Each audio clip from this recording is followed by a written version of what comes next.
nigga never been as broke as me. I like that. When I was young, I had 2 pair of leaves. Besides that, the pinstripes and the gray.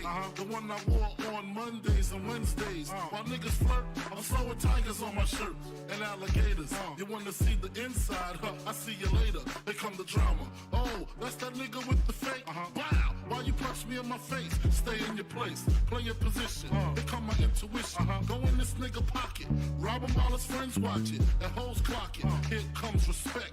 His crew's your crew, or they might be next. Look at they man, big man, they never try, so we roll with them. I stole with them. I mean loyalty. Niggas bought me milks at lunch. The milks with chocolate, the cookies, butter crunch, 80.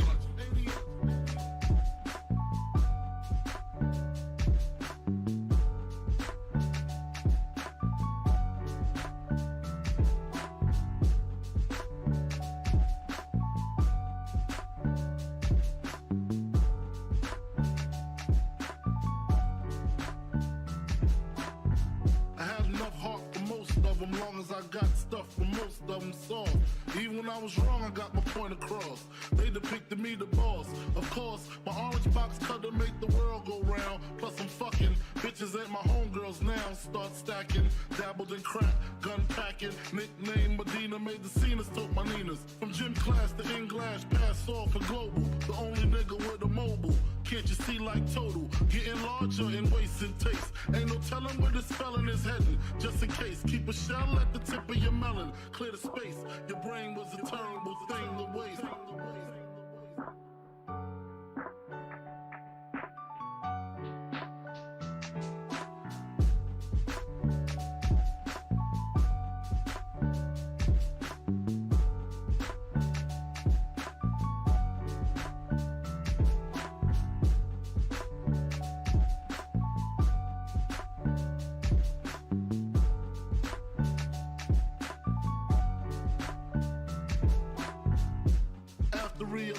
To master enterprise, and I ain't have to be in school by 10.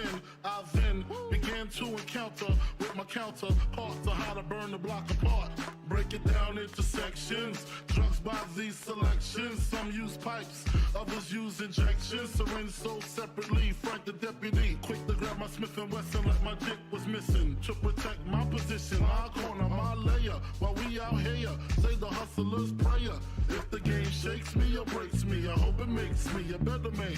Take a better stand, put money in my mom's hand. Get my daughter this college plan, so she don't need no man. Stay far from timid, only make moves when your heart's in it. And live the phrase, sky's the limit. Motherfucker.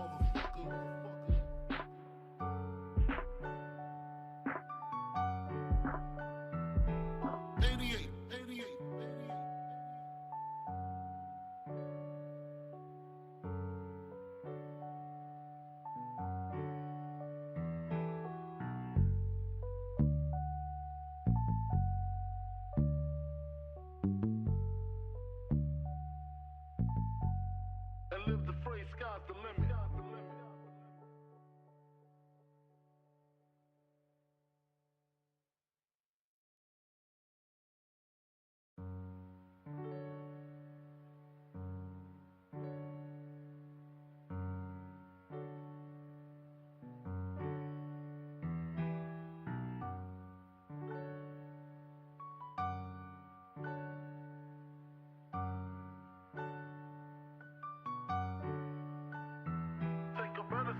Put money in my mom's hand. Get my daughter this college plan, so she don't need no man. Stay far from timid, only make moves when your heart's in it. And live the phrase, sky's the limit.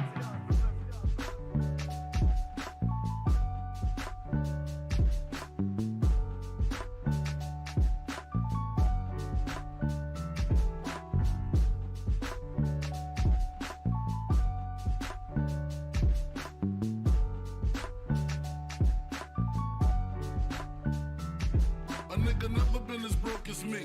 I like that. When I was young, I had 2 pair of leaves. Besides that, the pinstripes and the gray.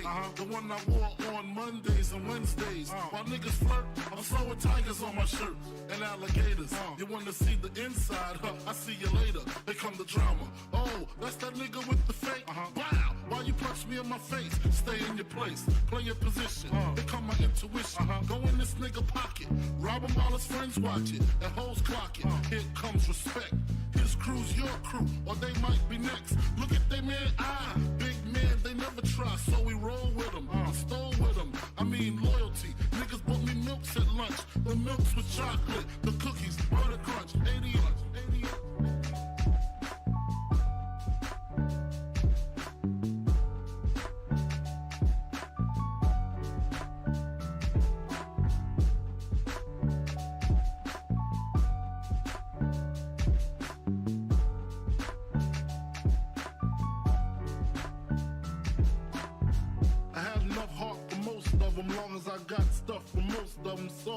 Even when I was wrong, I got my point across. They depicted me the boss. Of course, my orange box cutter make the world go round. Plus I'm fucking bitches ain't my homegirls now. Start stacking, dabbled in crack, gun packing. Nickname Medina, made the scenes, took my Ninas. From gym class to English, pass off for global. The only nigga with a mobile. Can't you see like total? Getting larger in waist and taste. Ain't no telling where this felon is heading. Just in case, keep a shell at the tip of your melon. Clear the space. Your brain was a terrible thing to waste.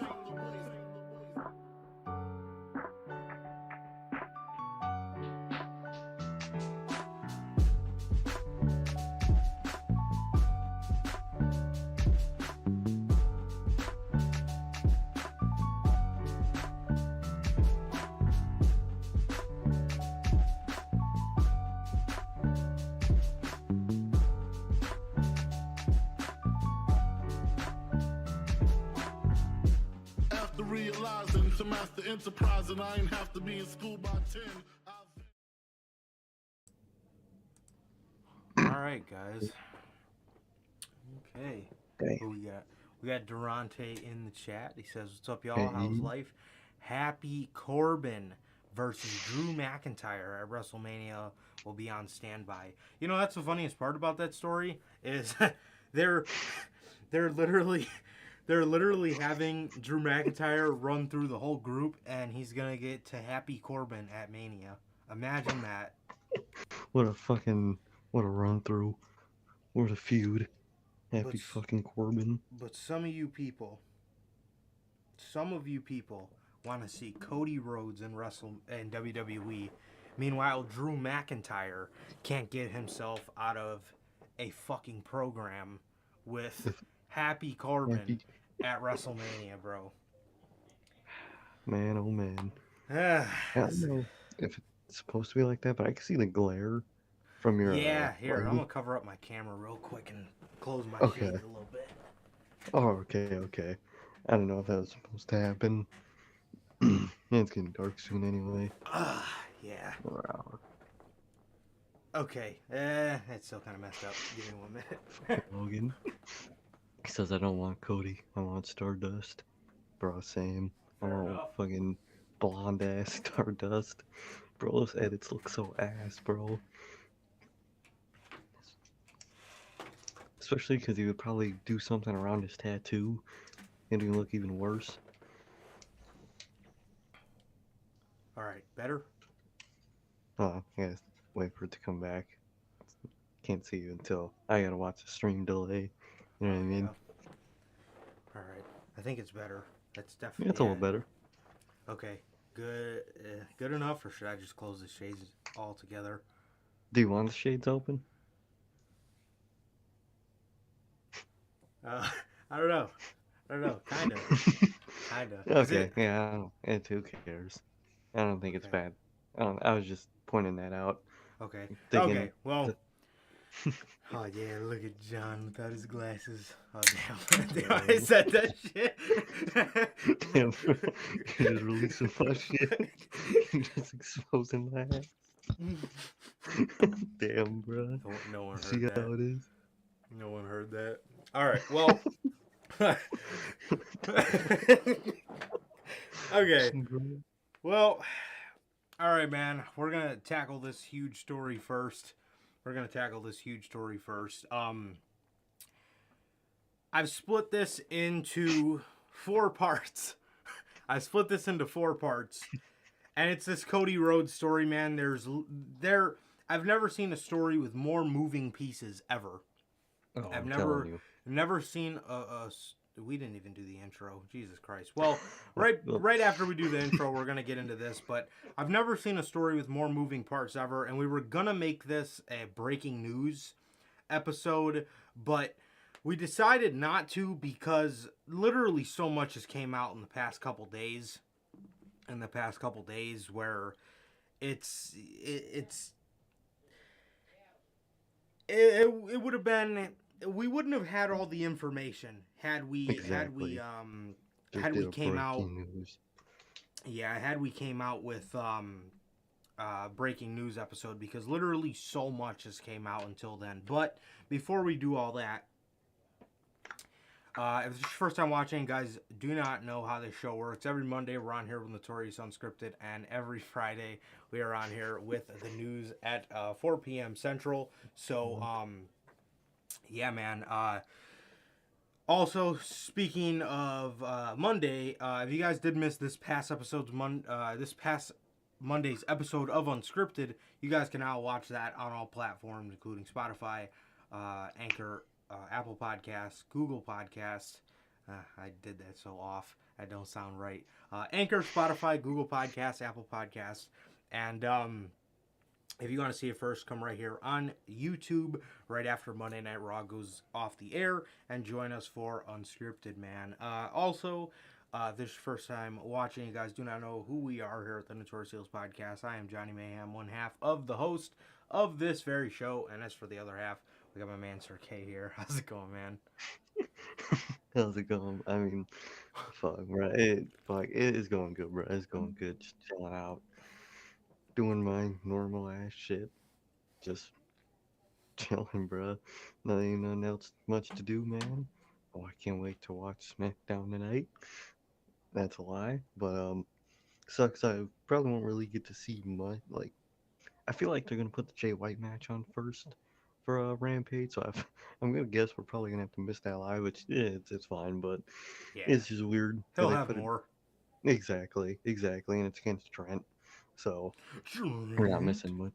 Yeah, not missing much there, man. But overall, I'm doing good, bro. I'm doing good. What about you, man? Yeah, man, I'm doing good, bro. Doing good. Yeah, finally got the chance to go get my fucking haircut. I look like a goddamn Viking. My hair was getting so overgrown, but other than that, nothing much really. Just going later tonight with my pops to go see the new Uncharted. So, Oh, nice. hell yeah. Me and my dad got into those games at the same time. Around the same time, I remember we were playing Heavy Rain, and we went to go trade it in. And I remember the guy at the GameStop recommended Uncharted to us. And the first Uncharted I played was my favorite Uncharted, Uncharted 2, Among Thieves. Oh. So I love Nice. that fucking game. I love the series. And we're going to go see the movie tonight. So shit's looking good, bro. Shit's looking good. But other than that, nothing much, dude. But like I said, we were going to bring this to you guys in a breaking news episode. But the day of, Sir K brought up a good point. He was just telling me, like, why don't we wait? Because more will probably come out, and more did come out. Yeah, that's what I just wanted more information to come out, because literally that first day, all we knew was that TK and Cody statement. That's all we got that day. Right. So it was nothing but speculation. I got bullet points here. I'm not going to go and read every article. No. But just know, majority of the people that were bringing this out is Sap, Wade Keller, what the fuck, Brian Alvarez, and Dave Meltzer. So, Yep. Majority of this, if I were to sit here and I got a lot of bullet points as it is. So if I were to sit here and read each article to go along with each bullet point, we'd be fucking 3 hours sitting here talking about Cody. 3 hours. But Cody Rhodes, man, I separated this into two. I separated it into 4 categories and 2 parts. My list here, we're gonna go over first why this makes sense from his perspective to leave. Exactly. Okay. Nice. And and obviously the bottom half is, and that's where most of the bullet points come in. Why this doesn't make any sense for him to leave, and why this could potentially very well be a work. So like I said, I split this up into 4 categories: cash, creative. Obviously, everybody knows the Jim Ross saying. When somebody leaves their wrestling company, it's either cash or creative. So we had to split that. We had to get those 2 categories. Behind the scenes and the WWE side of things. That is the 4th category. We're going to go over cash, why this makes sense. Well, actually, first, we're going to look at these statements. I got images here for you guys. This is the statement from Cody Rhodes that came out Tuesday morning. Here we go. He says, I loved my time at AEW. Amazing locker room, amazing fans, amazing people. The Revolution was indeed televised. A little nod to Ricky Starks there. And I've been incredibly lucky to be a part of that. First, I want to thank Tony Khan. He's taken the baton and run with it. It was an honor to work for him and to know him at a personal level. He's a beautiful soul. Obviously, need to thank my incredible wife and the mother of my baby girl, Brandy, for all her love and support throughout this journey together. The amazing relationships fostered with Culture City and the American Heart Association. I also need to thank Nick and Matt. These two, whether they know it or not, took an undesired and not confident Lil Cub and gifted me the confidence to become the leader of the pack.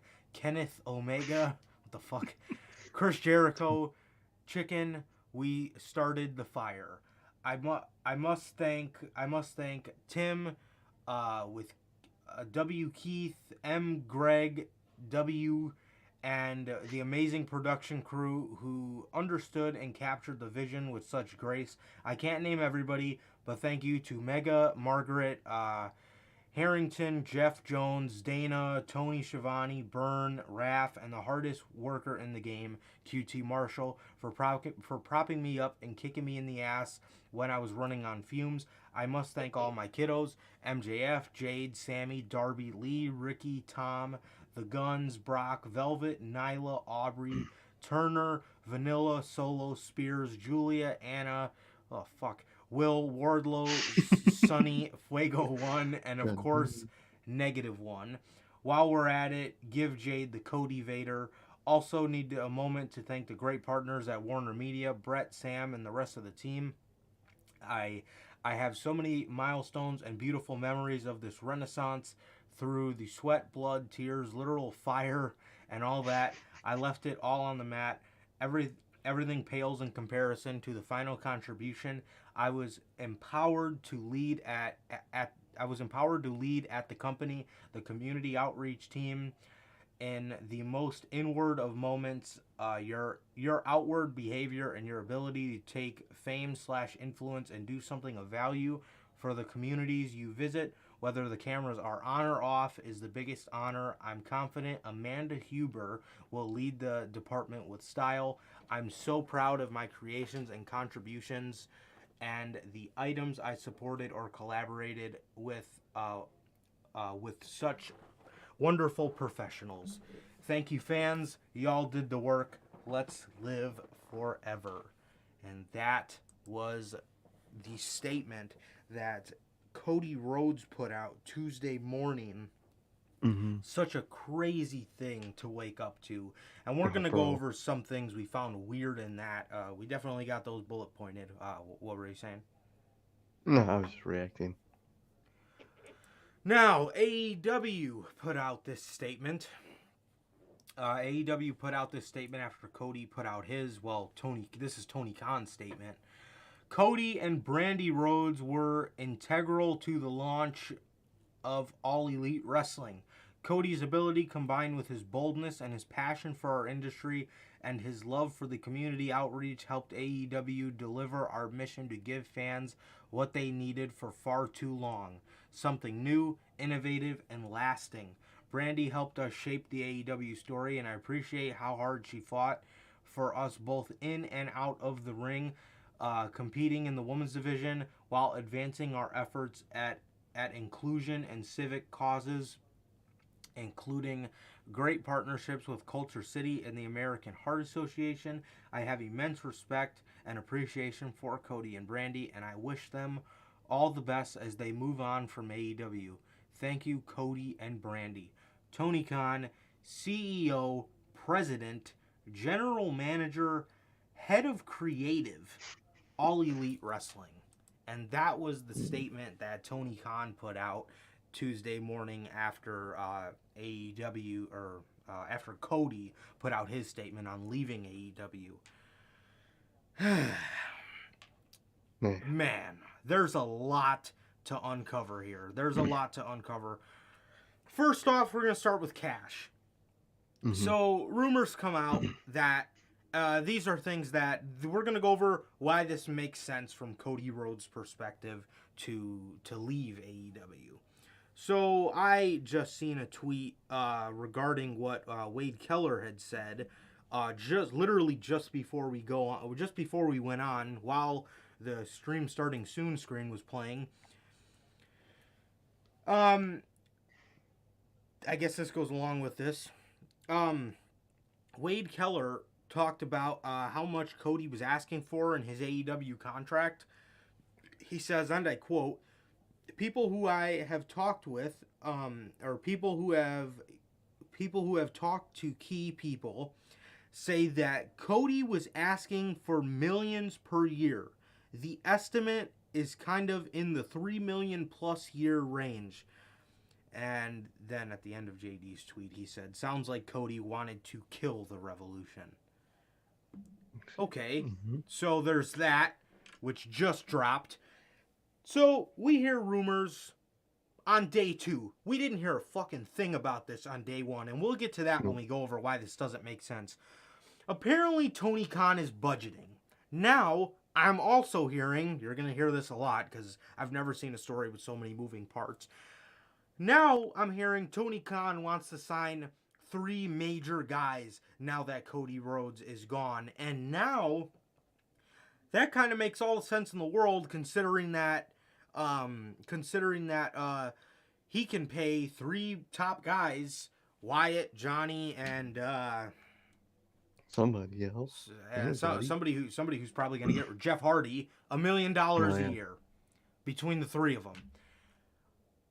So now there's a rumor that Tony Khan is budgeting. He has a talent budget. Obviously, he has a talent That's how budget. a company works. Exactly, bro. So there's that. Then we hear rumors that AEW is only signing game changers. I call bullshit. 100%. We're gonna get to that because, well, we're gonna get to that later. But I said this yesterday when I was talking to you privately. But no disrespect to Buddy Murphy, but Buddy Murphy's a game changer. I love Murphy. Exactly. I don't know about that. So he's only signing. Yeah, he's only signing game changers. Tony Khan's on a budget, obviously. I'm sure the man's always been on a budget, and the reason he's bringing talent in so much now is because the free agent market has never been so full before. So exactly, and it helps that a lot of starters from AEW's contracts are coming up at around the same time. It's the perfect trade-off, really, for TK. So, this comes out that TK is budgeting. Okay, so, and if that's true, maybe he does not have $3 million to dish out to Cody Rhodes. So, the next thing, as far as cash goes, and this would make sense from Cody's perspective, definitely not ours. Cody wants CM Punk and Bryan Danielson money. Listen, Cody's a generational talent. Cody is fantastic. Cody could have been a great. Cody could have been a fantastic AEW World Champion. Oh yeah. The simple fact is, he's just not as big as Bryan Danielson and CM Punk. Those guys worked 20 plus years to get that money. I mean, those guys are Exactly. fucking huge names. And, They went through like, the trials and tribulations to the max. exactly, bro. Exactly, man. And, not saying that Cody hasn't, but Cody's just not as big of a name as them. And it's no disrespect. I mean, No, Johnny Gargano, in my opinion, is a better in-ring performer than Bryan Danielson. Does that make Johnny a bigger name? No. no. It's But just how it is. it's just how it is, man. So Cody, and this could, and I see this from Cody's perspective too. He's an EVP. He does a lot of work. He feels he deserves this money. Who are we to tell him he doesn't deserve the money? But from TK's perspective, who are you going to pay more? Punk and Bryan or Cody Rhodes? Exactly. Especially also looking at it from TK's perspective. TK could be thinking, you're making Go Big Show money. You're making reality TV show money. Why do you need my money that bad? Exactly. You know what I mean? Exactly. So if TK pays Cody $1 million a year, who's to say Cody isn't getting that $3 million from his other projects that he's always doing? You know what I mean? So where this comes in, and the other name that goes along with Bryan and Punk, where I can kind of see why Cody's disgruntled, Adam Cole. Mm. These were the three names that were in conjunction. Cody wants to make, when Punk, Bryan, and Cole came into the company, it changed Cody's perspective because he wants to make that kind of money. I can see his perspective for Adam Cole. Yeah. Depending on who you talk to, Cody Rhodes is a bigger name than Adam Cole. Obviously, he's done a lot bigger things. He started a wrestling company. Yeah, and why that I can see why Cody is upset. Cody was here during the beginning.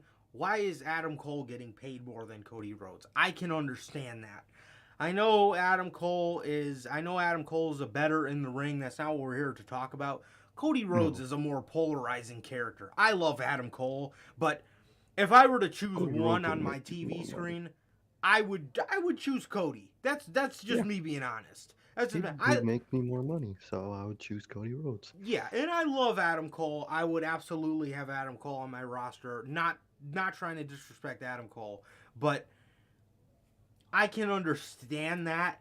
But as far as Punk and Bryan, that's a huge ego. That's a really huge fucking ego if that's true, man. If that's true, 100%. Dude, we'll put what? it like this. If Kenny Omega's not complaining about the money Punk and Bryan are getting, why are you? Why are you? Exactly. Why are Kenny's been through it. Physically, mentally. He was injured his whole AEW run, and he waited until Hangman beat him to go heal up. Yeah. You don't think? And he ain't complaining, so why would you be? Exactly, bro. Exactly. So, the cash side of it, I mean, from Cody's perspective, I can see why a little bit of it makes sense, but like, $3 million a year? Really?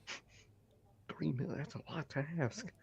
You do know CM Punk was on a 8-year hiatus, and prior to that, he was one of the hottest talents. And when I say that term gets thrown around so much nowadays with the likes of, I mean, everybody on Monday Night Raw, according to fucking that commentary team, is having a hot run. CM Punk was literally one of the hottest, talents when he left WWE, and prior to that, he was so immensely popular. Goes away for 7-8 years, and now he's back. The guy he was one of the only guys that people would genuinely say was a needle mover. And 100%. He sold out the United Center on a rumor of him showing up there on a whim. Mm-hmm. Come on. So, the cash side of it says nothing but ego. It shows nothing but ego, man. Mm-hmm. Creative. creative, man. This is where a lot of of things I feel. This is where this makes the most sense for Cody to leave. Yeah. With the creative side out of everything. First off, I want to bring you back to his statement. Tony Khan has taken the baton and ran with it. He's taking the baton and ran away with it, right? So, what does that mean? So, a couple months ago, we reported, it was in the thumbnail and everything. You could probably go back and look on my Instagram or Twitter or whatever and look for the thumbnail, or on YouTube. The Elite lost creative and talent hiring control. So, there in itself tells you what that baton line is supposed to mean. Mm-hmm. Tony Khan took the baton from them and has ran with it.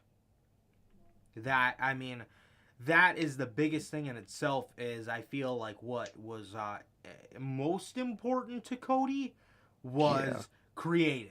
I feel like creative was a thing. I feel like creative was a huge thing for him. He wanted to be like his dad. He wanted to sit in gorilla position. He wanted to be management. Tony Khan eventually said, we don't know what happened, but something led to Tony Khan saying, this has got to end. You guys can't be here.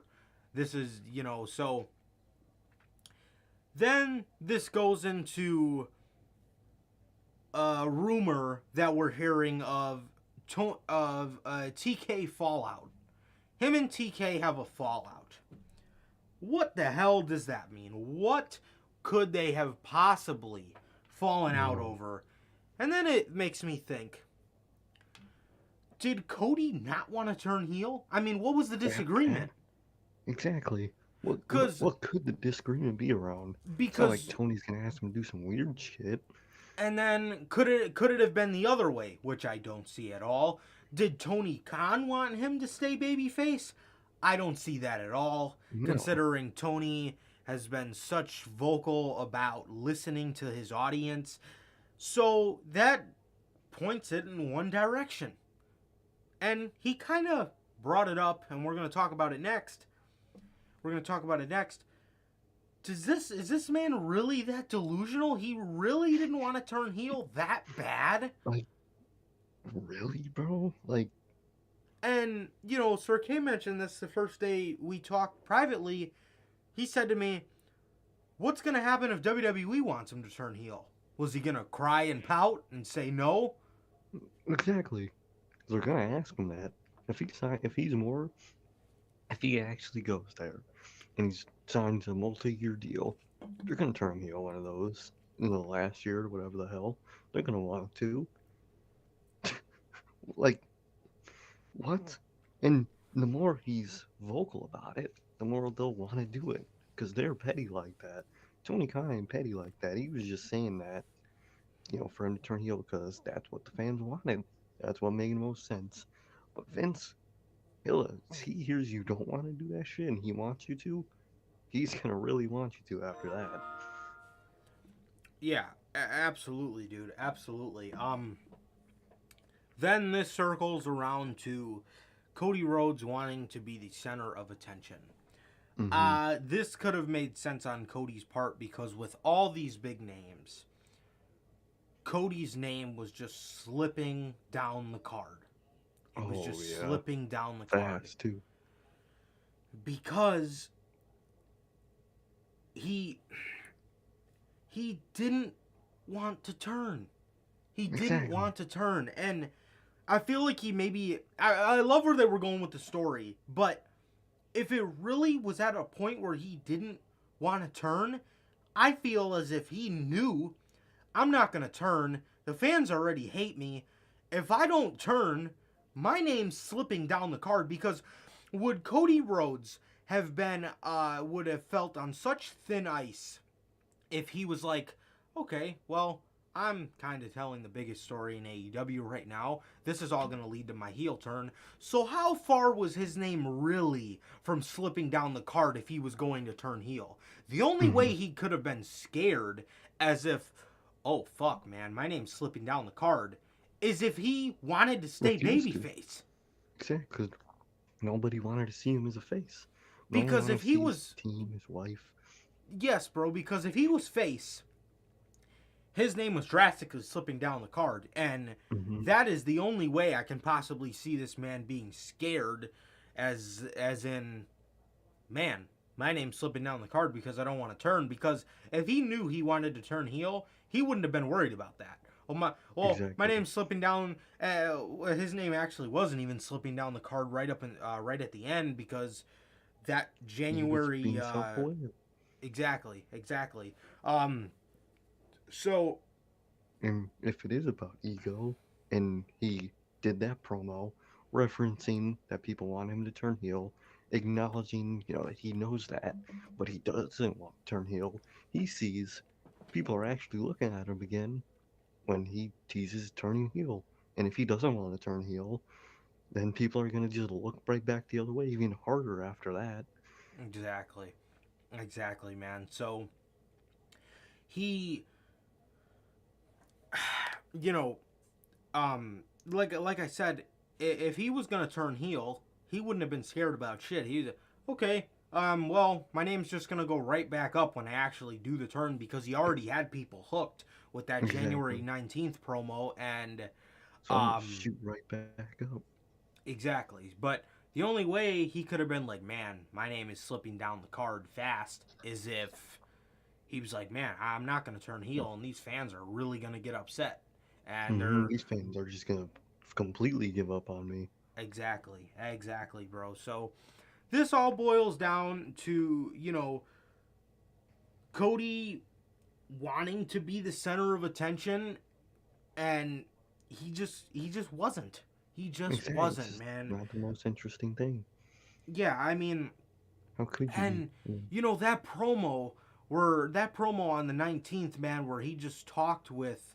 He talked with just rage in his voice. Everybody loved it. He was on the tip of everybody's tongue. They're like, "Oh man, this guy's fucking fantastic. This guy, this is gonna be great." You know what I mean? So, I don't know what he had to worry about, other than the fact that he just didn't want to turn. That's the only thing I can think of him being worried about, man. He wanted to be the center of attention, and this is what I don't understand. Up to him leaving too, after that promo, he was, but all he had to do was keep building towards the heel turn. But on this side of the bracket, it just makes all the sense that he doesn't. He doesn't want to. He doesn't, and he sees that people aren't gonna like him. Yeah, just a little minor thing. It's just a little minor thing. That January 19th promo. We talked about him losing creative control and him being disgruntled. He talked randomly about, and this is just an example of him losing creative control, and this is a theory I have. He randomly talked about Brody King. He said he sounded a little pissed off that he was coming into AEW calling himself Brody. Yeah, he sounded like annoyed for some reason. And, well, his name is Brody King. Brody. Still, so that I feel is an example of Cody Rhodes just losing power. I feel that he did not want... This is just one thing I thought of randomly that kind of just proves the point of him really losing out on creative power. I genuinely feel this man did not want Brody King named Brody, and they did it anyway. Exactly, they just let him be his name. So, because why wouldn't you? Behind the scenes, one thing, this isn't really from Cody's perspective that makes sense, but just kind of AEW, like, this also can fall under the category of doesn't make sense. AEW just announced a dog collar match. Who has the only dog collar match in AEW history? Brody Lee and Cody Rhodes. That is very WWE of them. If that is the case. If they are just trying to cover it up. However, with the just old school mentality of MJF and CM Punk, I feel that this was kind of the plan all along. Yeah, and just happened to happen now. Exactly. If it is. Exactly. And they mentioned Cody on commentary, so they're not trying to erase him from history. Exactly. So, just kind of something that's a little weird. I guess that would more fall under the category of doesn't make sense. Brandy backstage rumors. There was rumors of people being not so happy that, or people being happy that Brandy Rhodes was gone from AEW. Rumor killers came out on that. A lot of people said that they liked her. That was bullshit. Yeah. Yeah, a lot of people said that she was loved backstage. So, and then yesterday it came up again that she wasn't liked. So at this point, dude, we don't know, Exactly. man. There's We don't probably know. some people that don't like her, but I feel like it wasn't the majority, or the majority wouldn't say it. I feel like, you know what I mean? Yeah. People that didn't like her probably didn't like her, but they're not just gonna talk that shit to these reporters. Mm-hmm. Yeah, for sure. For sure, bro. So those are kind of just some things behind the scenes that I guess would make sense for Cody to leave. I mean, if people don't like his wife, I guess, but rumor killer on that. So now the WWE side of things. Well, reports come out that he will likely sign with WWE. Does that just leave a rotten taste in anybody's mouth? It really does. Cody Rhodes going back to WWE. What? Everything he's ever said about them. After breaking the throne and just not in the business of renaming people, this, that, everything. Bro. Ridiculous, dude. Ridiculous. So, Cody Rhodes could possibly be going back to WWE for a return. Now, with this, Vince McMahon is reportedly very excited and wants to push Cody Rhodes. May I remind you that Vince McMahon wanted to push Keith Lee to the moon when he got called up? Wanted to push Karrion Kross. Wanted to push Finn Balor at one point. AOP, Lars, fucking so many people. So many fucking people. Shinsuke Nakamura. Yep. Shinsuke, Joe. Look where all they are now. Either released or buried. And apparently, WWE is waving the flag in victory because they're coming close, or they might have already signed Cody Rhodes. If that doesn't tell you in itself what their motives are, I don't know what does. They want him as a trophy. Look who we got. One of the EVPs. Because what was the story a couple weeks ago that WWE official said about Cody Rhodes? He burned the bridge. Exactly. So you go from him burning a bridge to you instantly wanting to sign him. It's not because they want to push him. It's not even because they want to use him to really spite AEW. They just want to have him. That's what they want to do. They just want to have him. Look who we got, TK. The leader of your revolution. We got him now. That's what they want. And this again, this is the side that makes sense from Cody's perspective. This don't make any sense from ours, but we're going to go over this because this is probably one thing that Cody absolutely wants.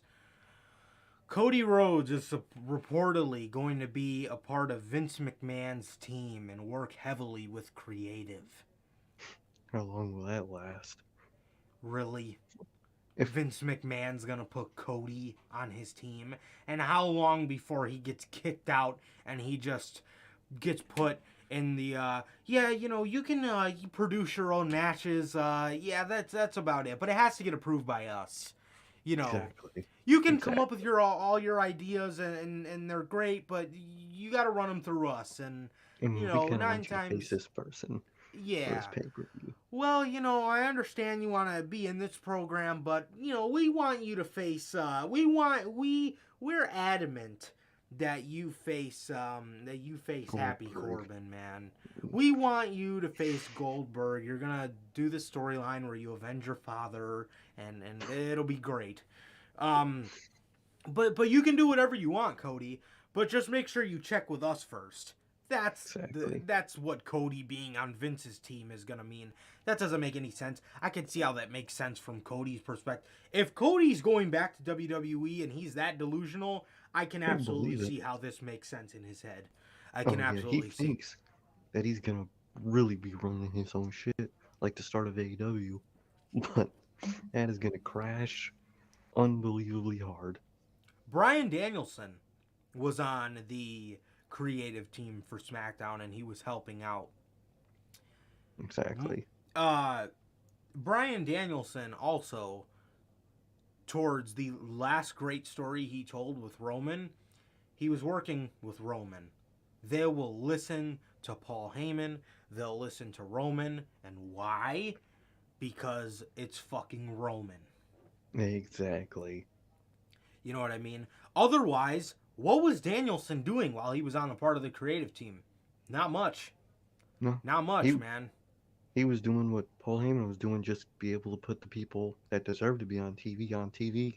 Were they able to do prominent storylines? No. But he was able to get them on TV. That was the extent of what he was able to do. Exactly. And Danielson is a very unselfish individual. And I feel like that's what made him thrive on that creative team, is because he didn't put himself in a situation where the writers are going up to Vince saying, what the fuck, this guy just wants to be in everything. Exactly. He Cody Rhodes, if Cody is delusional, gets a lick of genuine creative control, he'll be put in everything. Do you know what this man, those writers will be going up to Vince on the daily. Dude, this guy won't let us fucking write. He wants to write about fucking MLK and his daughter. He wants to write, he's writing about fucking Georgia segregation. He's writing about all this shit. What the hell do you guys think Cody Rhodes is gonna do? If he is this delusional and if he is going back, what the hell do you think is this man gonna do with full creative control, if he even does get that? Now, exactly. The last thing.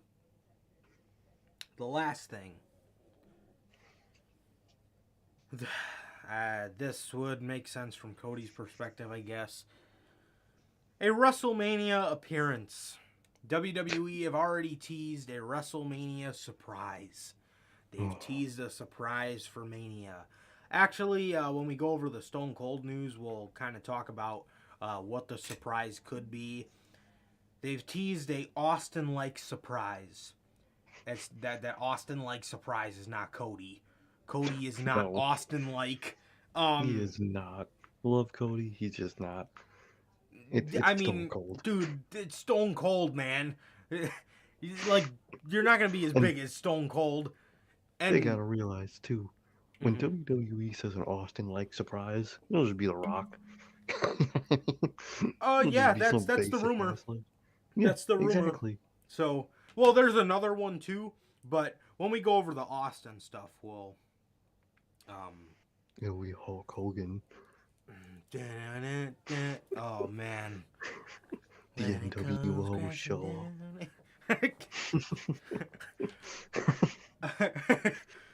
Bro's gonna be coming out pumping in front of fucking Dallas, Texas. His stupid ass. What you gonna do? What you gonna do, when brother? Cody comes for you. Oh, God. So side by side. No. the two American heroes. So now we're going to talk about the side that makes absolutely no sense, and what leads me personally to believe this is a huge, elaborate, fucking well put together, one of the best works I've ever seen. I've genuinely ever seen. We're gonna start off. Should we start with WWE or should we just run it back from Cash? I say we should run it back from. Okay. So I got another thing to add to Cash. Okay. First things first. TK can pay him. TK can pay him. That don't make any sense. That doesn't make any fucking sense. And, dude, Tony Khan fucking outgrosses Vince McMahon's net worth by like $6 billion. TK, if he really wanted to, can pay the man. Now, even if Cody was asking for $3 million, even if is that true, I would still tell him we got to go a little bit lower than that. I mean, that's I can make you at 2.4. How about that? 2.5. Exactly. You're doing good. Exactly. But not 3. But I actually have 2 things to add to the Cash thing. First of all, if TK during the prime of pandemic, he said himself he took a hit during the prime of pandemic. He was paying people. AEW wasn't grossing a profit. They were technically in the red still. All that. He ain't willing to do that again for Cody Rhodes when he's TK, when we just said he's $6 billion richer than Vince McMahon. If he's willing to take a hit during 2020, I think one hit for one guy is worth it.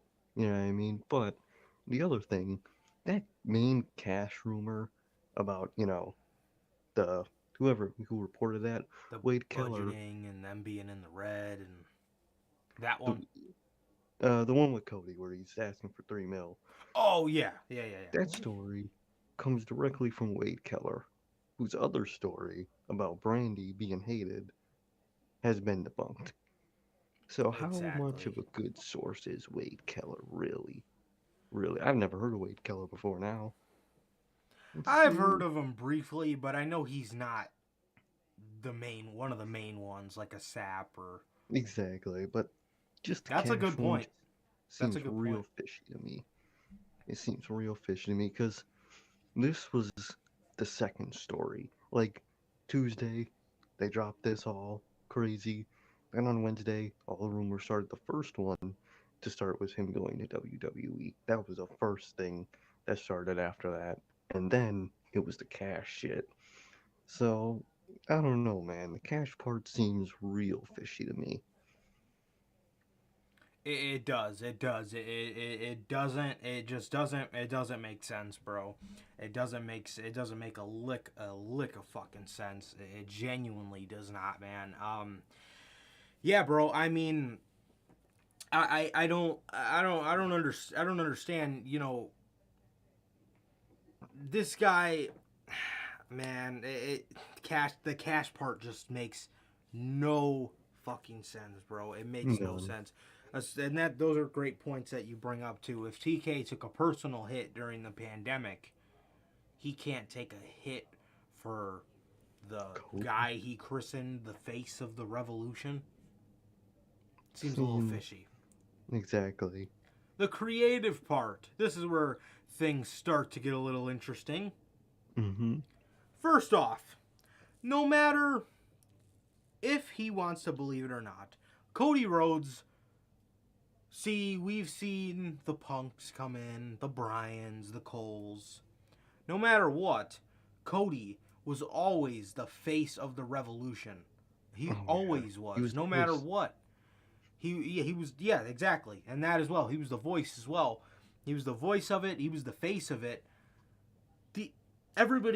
When everybody was clamoring for just something different, a different product, this was the fucking guy saying fuck them for counter programming, and they're the main programming now, saying all this on live television, saying he went from undesirable to undeniable. He was the guy breaking fucking thrones, and no matter who comes in, it will always be Cody. You know what I mean? This guy, Tony Khan, if it wasn't for Tony Khan, this vision that this revolution that Cody brought to the table is it's unfathomable without Tony Khan. Exactly. Tony Khan has made his vision come to life, and now he wants to leave because he's not the main guy. What? That doesn't make any sense, bro. No matter, exactly. And Cody knows that. He will always be the face of the revolution. And exactly. It doesn't make any sense. Now, catching up to recent times, one thing that doesn't make sense creatively, if Tony Khan knew his deal was up, and that he was looking to go elsewhere. Yeah, his deal was up on the 31st. I believe he won this the Wednesday before the 31st. So let's see. I believe he won the belt. On the 31st, but he won it on the 29th because Rampage is taped. But yeah, it was either that or he won. Oh no, he won it on the Christmas Eve episode. So he won it on the 22nd. Obviously, it aired on the 24th. His contract was up 7 days before they put the TNT title on him. Does that make sense to you? No. Does that make sense to you? Why would Tony Khan put a TNT title on him, have him beat one of their young pillars clean, if his contract was up in 7 days? That doesn't make any sense, man. That doesn't make any sense. Now, January 19th, the "We ain't in the business of renaming people" promo. The Gunnar McGillibuddy promo. We all know it. This man, in the very fucking beginning of the promo, says, "I wanted to save this promo, but this might be the last time I ever get to have it." What? Why would he say that? Exactly. Why would he say that? Why? And this promo as a whole makes no sense if he was a free agent. Why would Tony Khan give him a live mic and let him go out there and tell the world that he is a free agent and take a shot at Tony Khan for not sending him the contract that he wanted? How would you let that happen? Especially for a company that likes to keep things so private. Exactly. Why would he? So good at that. Yes. Why the hell would he let Cody Rhodes go out there and say that and take a shot at the boss for? And the other thing, this guy's going back to WWE, right? On January 19th, he was taking shots at developmental. Exactly. Half of those guys in that company come from NXT. So you're going into a company and, if you're going to WWE, if you don't need to see the Bucks defeat developmental again, why are you going to defeat developmental again?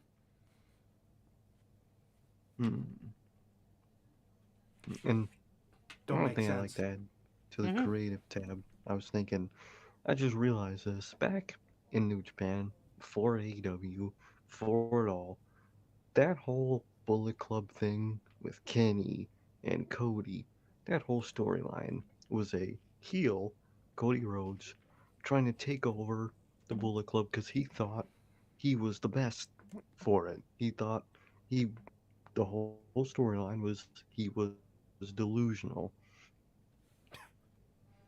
And he wanted to take over the Bullet Club as a heel. Now, eventually, he failed, turned babyface, all that shit, you know what I mean? But that was the whole storyline. Now, he doesn't want to turn heel, which he's been heel before, and you know he loved it.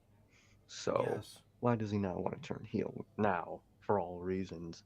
And then does that storyline not compare like line for line to what he's doing now? He wants to take over Bullet Club, wants to take over creative. Because he believes his leadership is best for this company or for Bullet Club creative. Is it not is not do they not parallel each other? You know what I mean? They And do. I'd never like I thought just about said, that. That's a yeah. he's been heel. Yeah. He was a heel He back in works New better Japan. as a heel.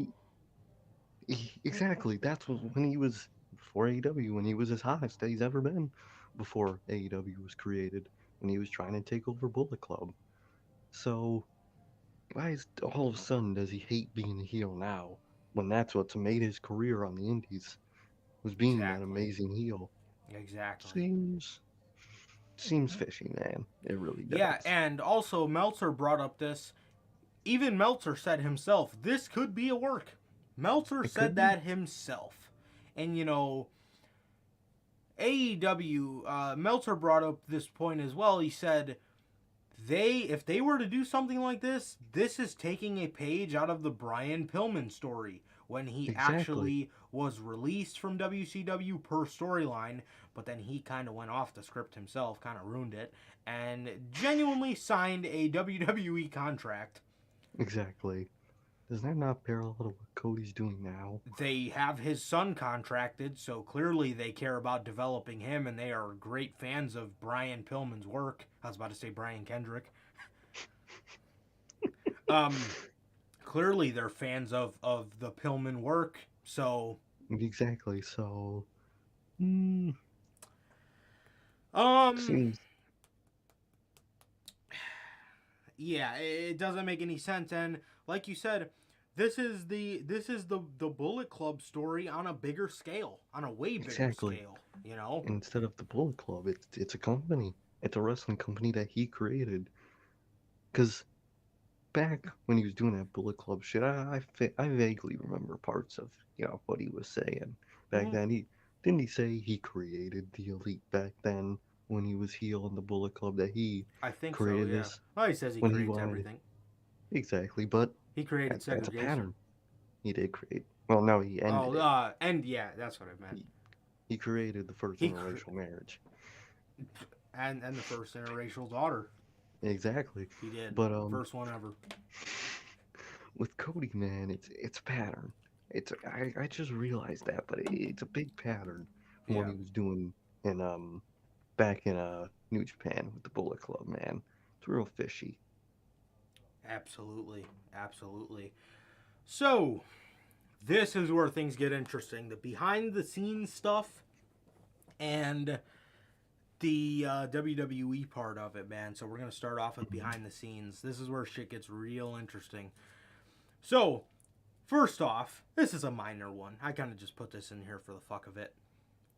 Yesterday on Twitter, he was encouraging people to still watch AEW. Yeah, like Okay. All right. really that pissed. I thought he would have just stayed silent. Yeah, absolutely. Now, Cody's TNT shows are another, kind of minor thing.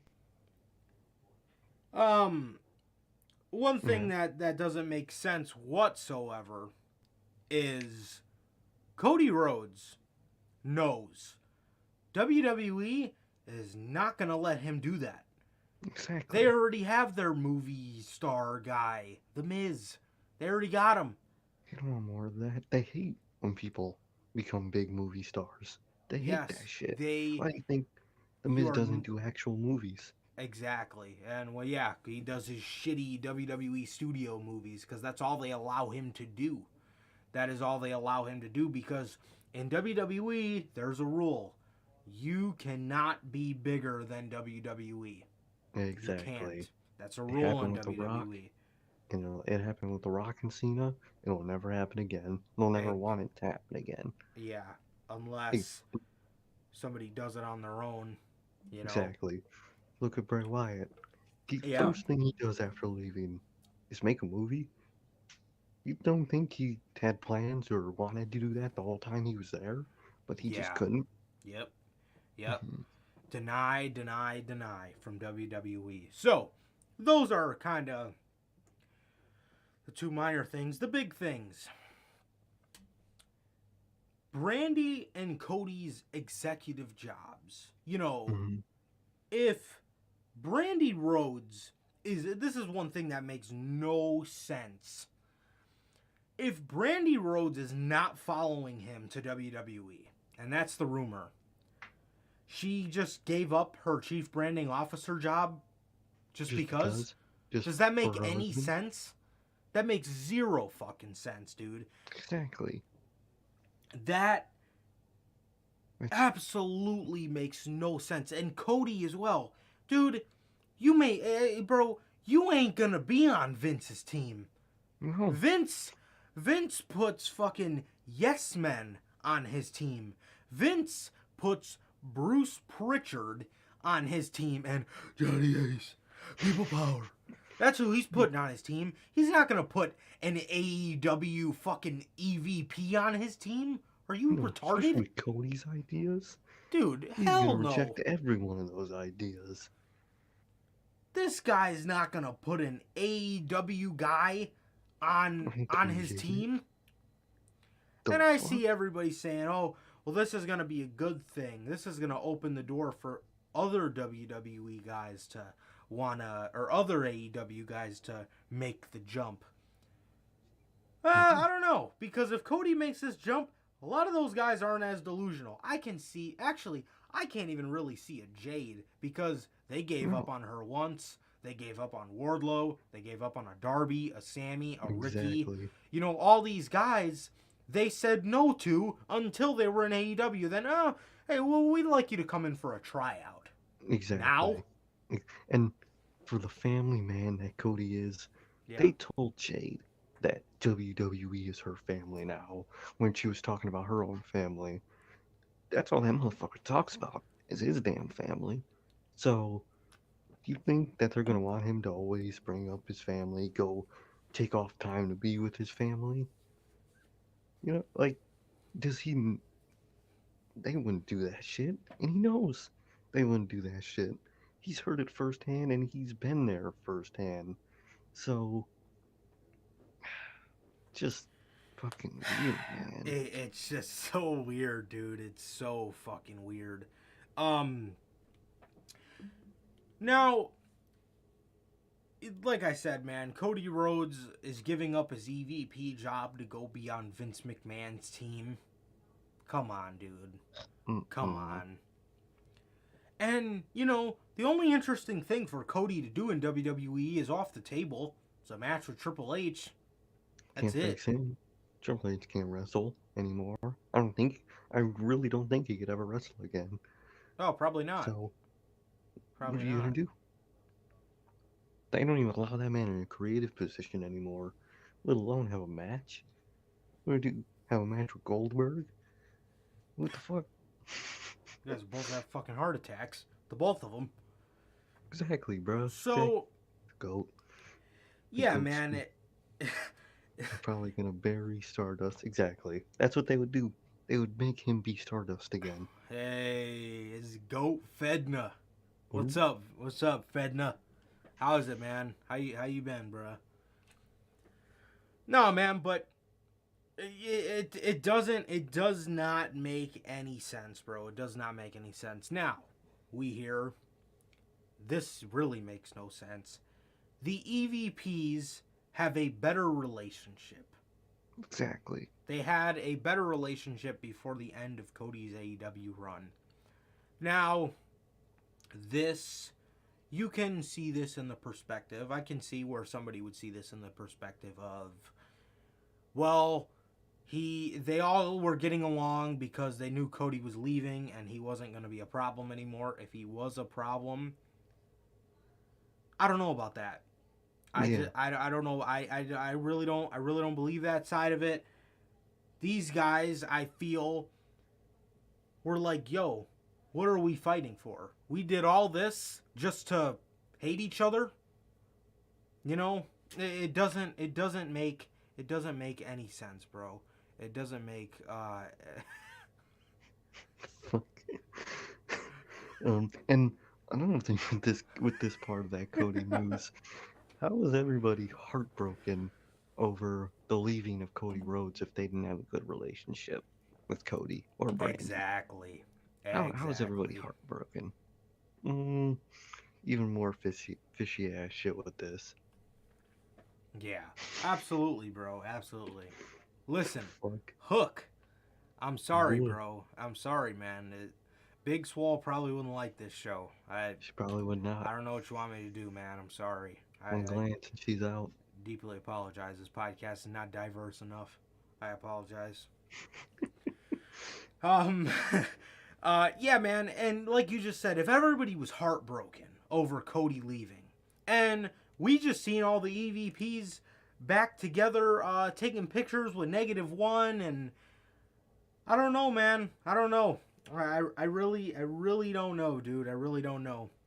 AEW is in a great business of letting things get out that they really want to get out, bro. Exactly. If they don't want something to get out, it won't fucking get out. But, you know, the EVPs have a better relationship, and this is where it doesn't make any sense. This is where shit starts to, again, not make any sense. The Young Bucks. The Young Bucks bio a couple days ago said, and this was Tuesday after this came out, thank God for us. Thank God for us. I thought you guys had a better relationship with him, though. Exactly. See where that doesn't make sense? And then you told me something yesterday about their bio was like Christina told us everything fascinating with a little thinking emoji, something like exactly. that. And now I think they just got a new one, actually. I think so. Let me look up their Twitter. Here it is. Tell me you care the most by making sure to repeatedly tell me you don't care at all. Like, you don't take, like, the Young Bucks can be petty. You know what I mean? But they're jokingly petty. They'll just have a joke about something that they don't like. They'll have a joke about WWE creative, about the ratings, about NXT. They're not angry about their jabs, you know what I mean? They're not, you know what I mean? Those jabs seem like they're heel work. That's the same type of attitude they have on TV.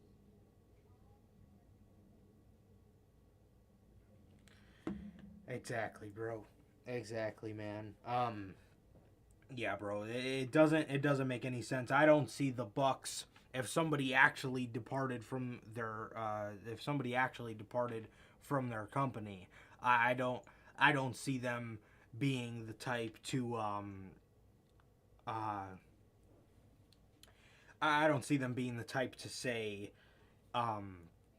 you know, thank God for us, especially if their relationship was better. It doesn't make any sense. Exactly.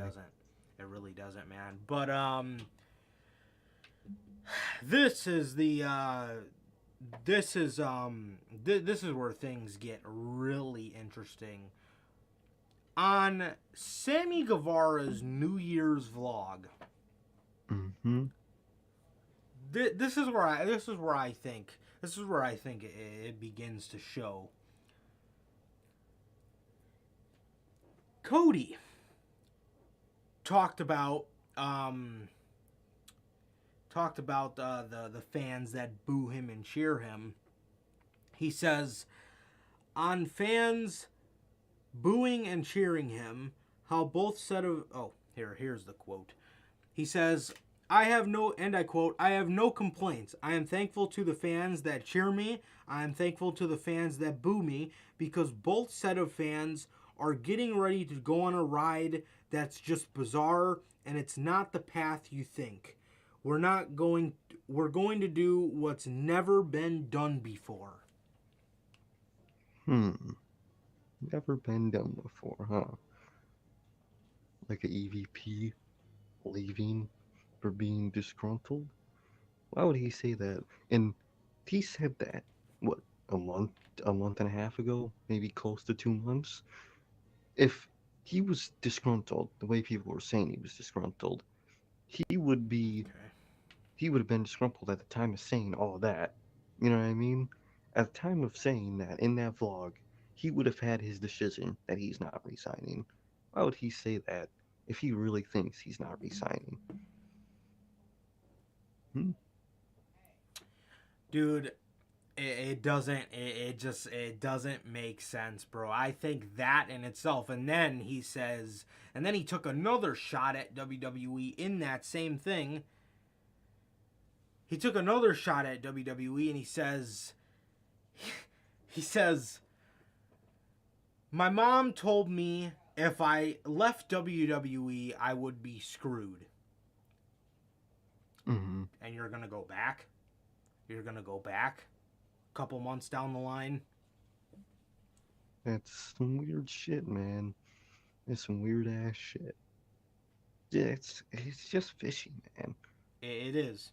It genuinely is, dude. It doesn't make sense, and that in itself, I genuinely believe, man, is I genuinely believe is makes it a work. It makes it a work, Mm-hmm. bro. I mean, he literally said that he was going to take the fans that boo him and cheer him on a wild ride. What does that sound like, huh? Ain't this a wild ride right now? I mean, come on, bro. Come on. I think since Tuesday, I am 65. No, yeah, 65-35 on it being a work and it being real, man. So, I don't know, man. There's still that chance it could just be all about ego, and everything we've been saying about Cody for the last 2 years have just been how he is. No storyline. But I think I'm gonna say it's a work, man. I think Absolutely. it's work. Absolutely. Yeah, dude. I mean, he look, bro. Yeah.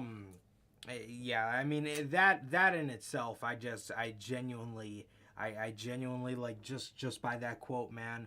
Um, yeah. I mean, just by that quote, dude. He kind of said it himself. He kind of said it himself, bro. He's gonna take us on a wild, bizarre ride. That's never been done before. We've seen people disgruntled before and leave the company, so it can't be that. Look, man, So, hmm I don't know. I don't know. So that is the most interesting part of it to me. It's almost like he teased it. It's almost like he teased it. And it yeah, really bro, is. great. Yeah, really. hmm Um, on to the WWE side of this, Shane McMahon gets released around the same time. hmm Very weird. What's weird about this, Vince McMahon is sending out warnings not to sign Shane McMahon. Why Okay, would you do that? Why? When exactly. has Vince McMahon ever done that? Sent a warning about that. The only other person he did it about was CM Punk. That's just because how petty he is Yeah, about CM Punk. yeah. That don't that is so weird and it's so unlike WWE, man. It's so weird and unlike WWE. I don't understand that part of it at all, bro. It doesn't make any sense. Why would Vince McMahon? When has Vince McMahon ever done that? And like you said other than Punk, but Punk is an obvious one where it's like, okay, well, we know why you hate him, and it's ridiculous. Um, Exactly, man. And another thing about the whole Shane situation, back to, the creative part, but it has to do with Shane. If Vince McMahon is willing to fire his own son over creative differences, what do you think he will do to Cody's ass? Come on, bro. Come on. I'll tell you what, he'll do a lot worse than just fire him. He Oh, will he'll embarrass embarrass him. him. Oh, He'll take his God. name again. All of it. All of Yeah. it, man. Yeah. Absolutely, man. Absolutely. And then we already kind of brought this up, but Brandy Rhodes not going to WWE. Why would Cody Rhodes go back to that company by himself? You Exactly. are, In his you life know, just not doing anything. you are a lone wolf walking back into that company as the enemy. You know, that doesn't make a lick of sense. We already brought this one up as well when we talked about Cody joining Vince's team. Vince is not ever going to trust Cody Rhodes. Why would No. Vince McMahon ever trust Cody Rhodes, somebody who was with AEW, somebody who was looked at as the enemy? Why would he Forever. do that? Why Cody would Rhodes was the enemy before AEW was created, let alone when it was created. does Mhm. I mean, I don't know what this guy's expecting if he actually is going back, dude, but dude, no. No, you are not going to be on Vince McMahon's team. And this begs our last point. He will be punished. Like I said, he Mhm. is walking back in there the enemy. He is not in Bridge. exactly with his burned bridge and God knows what they will do to this man, and he's going back to WWE. How long before Cody Rhodes just feels like everybody else? Exactly. That he's just another guy on the roster. He's just there. Yeah, exactly, That'll bro. happen pretty fast with Cody. Yeah, especially because WWE was never going to forget that you worked for AEW. You Nope. worked for the enemy. You They'll worked for never the enemy, forget bro. that.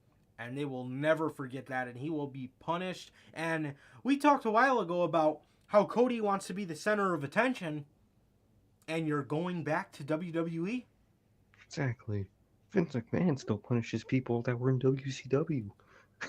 Just because they were in the rival company in WCW. You don't think he's going to do it to AEW people? Come on, man. Come on. Dude, this guy, man, I don't understand. I don't understand it, bro. I don't understand it whatsoever. You're going back to WWE, yet you want to be the center of attention. You do know there's somebody named Roman Reigns on their roster, right? You ain't getting Gets all the you attention. ain't even getting near him as No. far as how much the company cares about somebody and wants to push somebody. You ain't getting nowhere near Roman Reigns. You probably ain't getting nowhere near Seth fucking Rollins. No. God, You not probably even, ain't bro. getting nowhere near Drew McIntyre. This Bro, ain't guy's getting gonna near. fall right back into the upper mid card. That's where Barely. Cody Rhodes is gonna be. He'll be facing The Miz, Dolph Ziggler. He'll be in that Oh, fucking league. good lord. Good lord, man. I don't understand. I really don't understand this whatsoever, man. He's going back to a company that has showed him once before that they have no desire to use him, and even though Nick Khan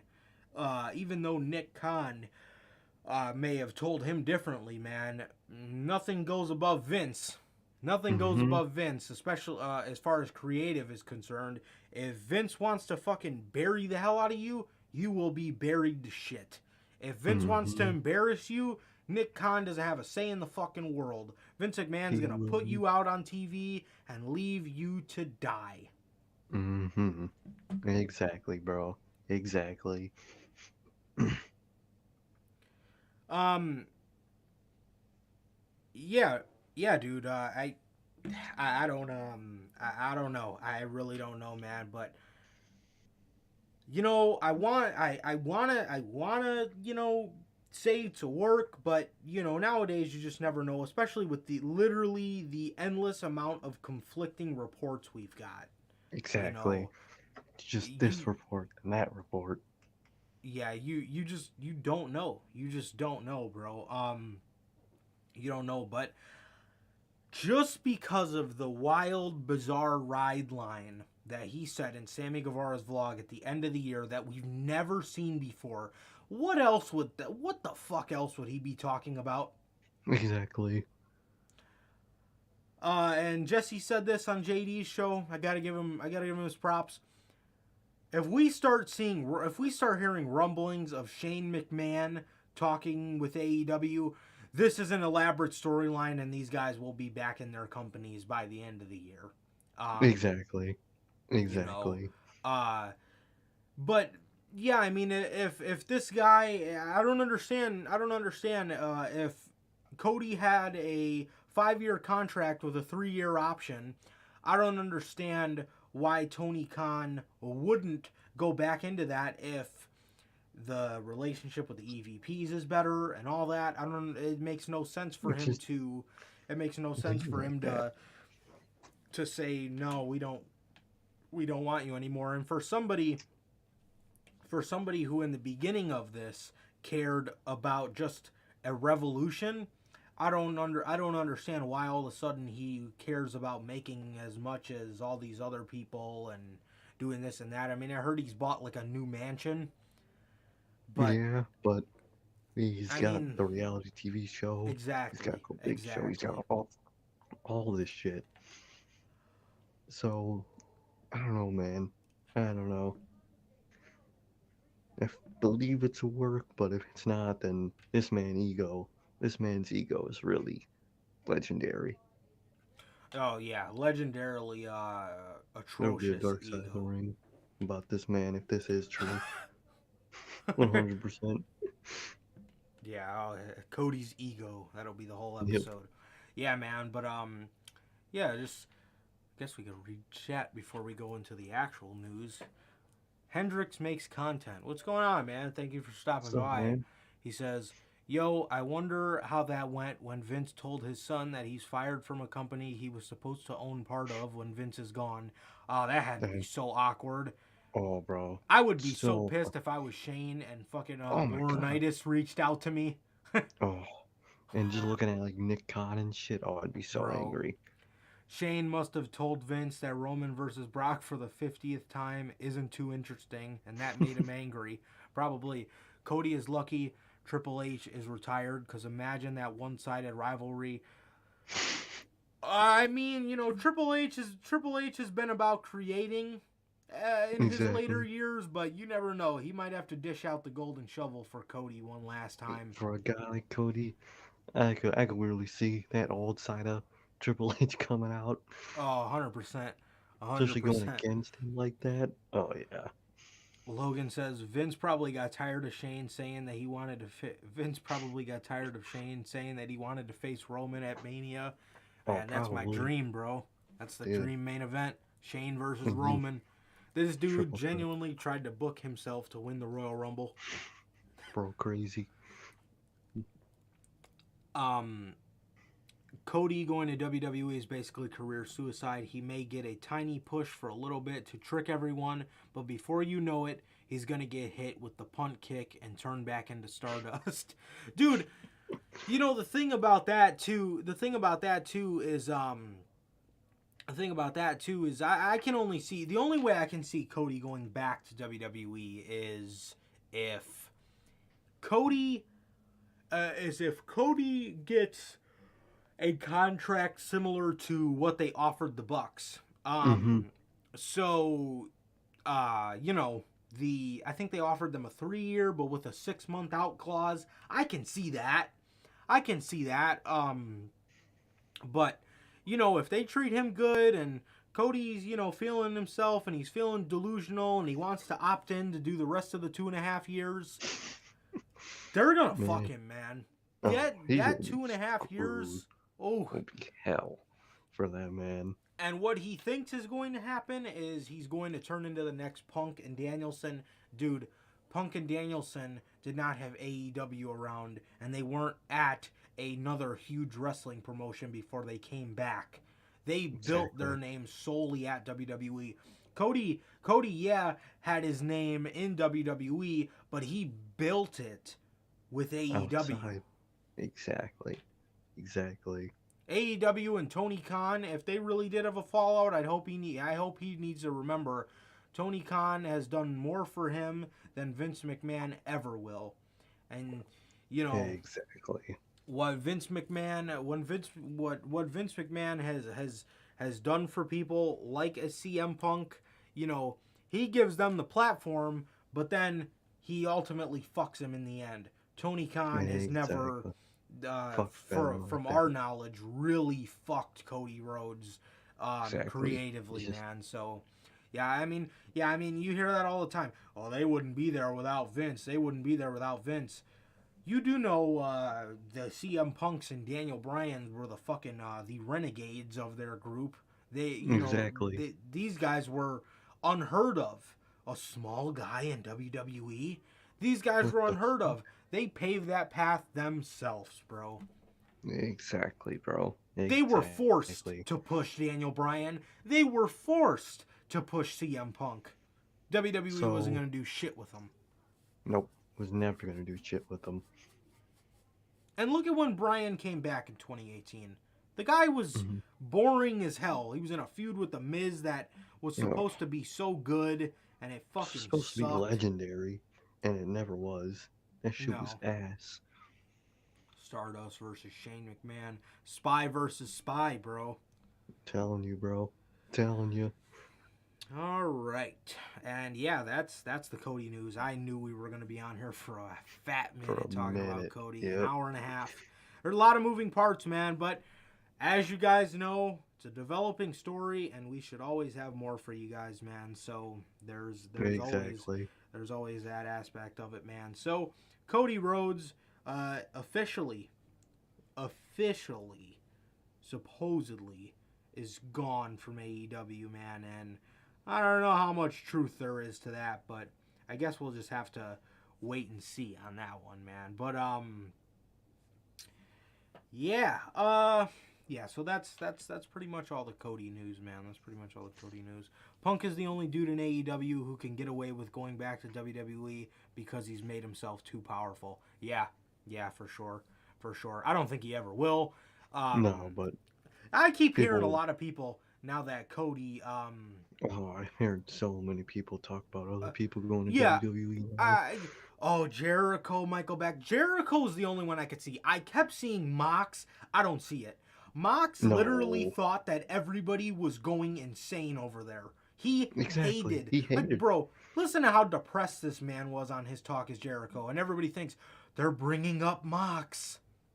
Oh, that means he's coming back. They're bringing up Mox so somebody can talk about fucking SmackDown. The fuck? And what was the only thing people were talking about from that episode? Hey, they mentioned Jon Moxley. It's the only thing people brought up. Exactly, bro. Exactly. Hey, you guys are going crazy in chat. Some good Hendrix makes content, man. Corey Graves versus Byron Saxton. Main event of WrestleMania. Fucking love it. Fire. Stardust. This is from Logan. Stardust versus Shane McMahon. I love this shit, man. I love Fire, dog. You guys are getting me excited for Mania. The only question is, which one's going to be night 1 and which one's going to be night 2? Because they're both marquee matches, you know? They're putting Cody on night 1. Got it. Makes sense. That's his punishment. Actually, his punishment, he'll probably be on at 11 a.m. in the morning at NXT Stand and Deliver. Facing the developmental. That'll be his punishment. Exactly. Yes, okay. I guess since we are talking about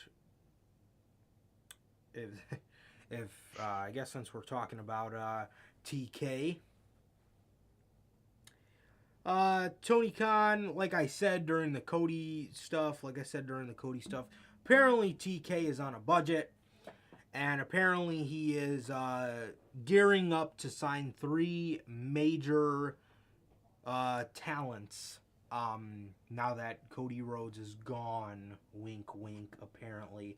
Cody Rhodes is on his bizarre, wild ride he's taking us on. It's just gonna have to wait and see what fucking that is.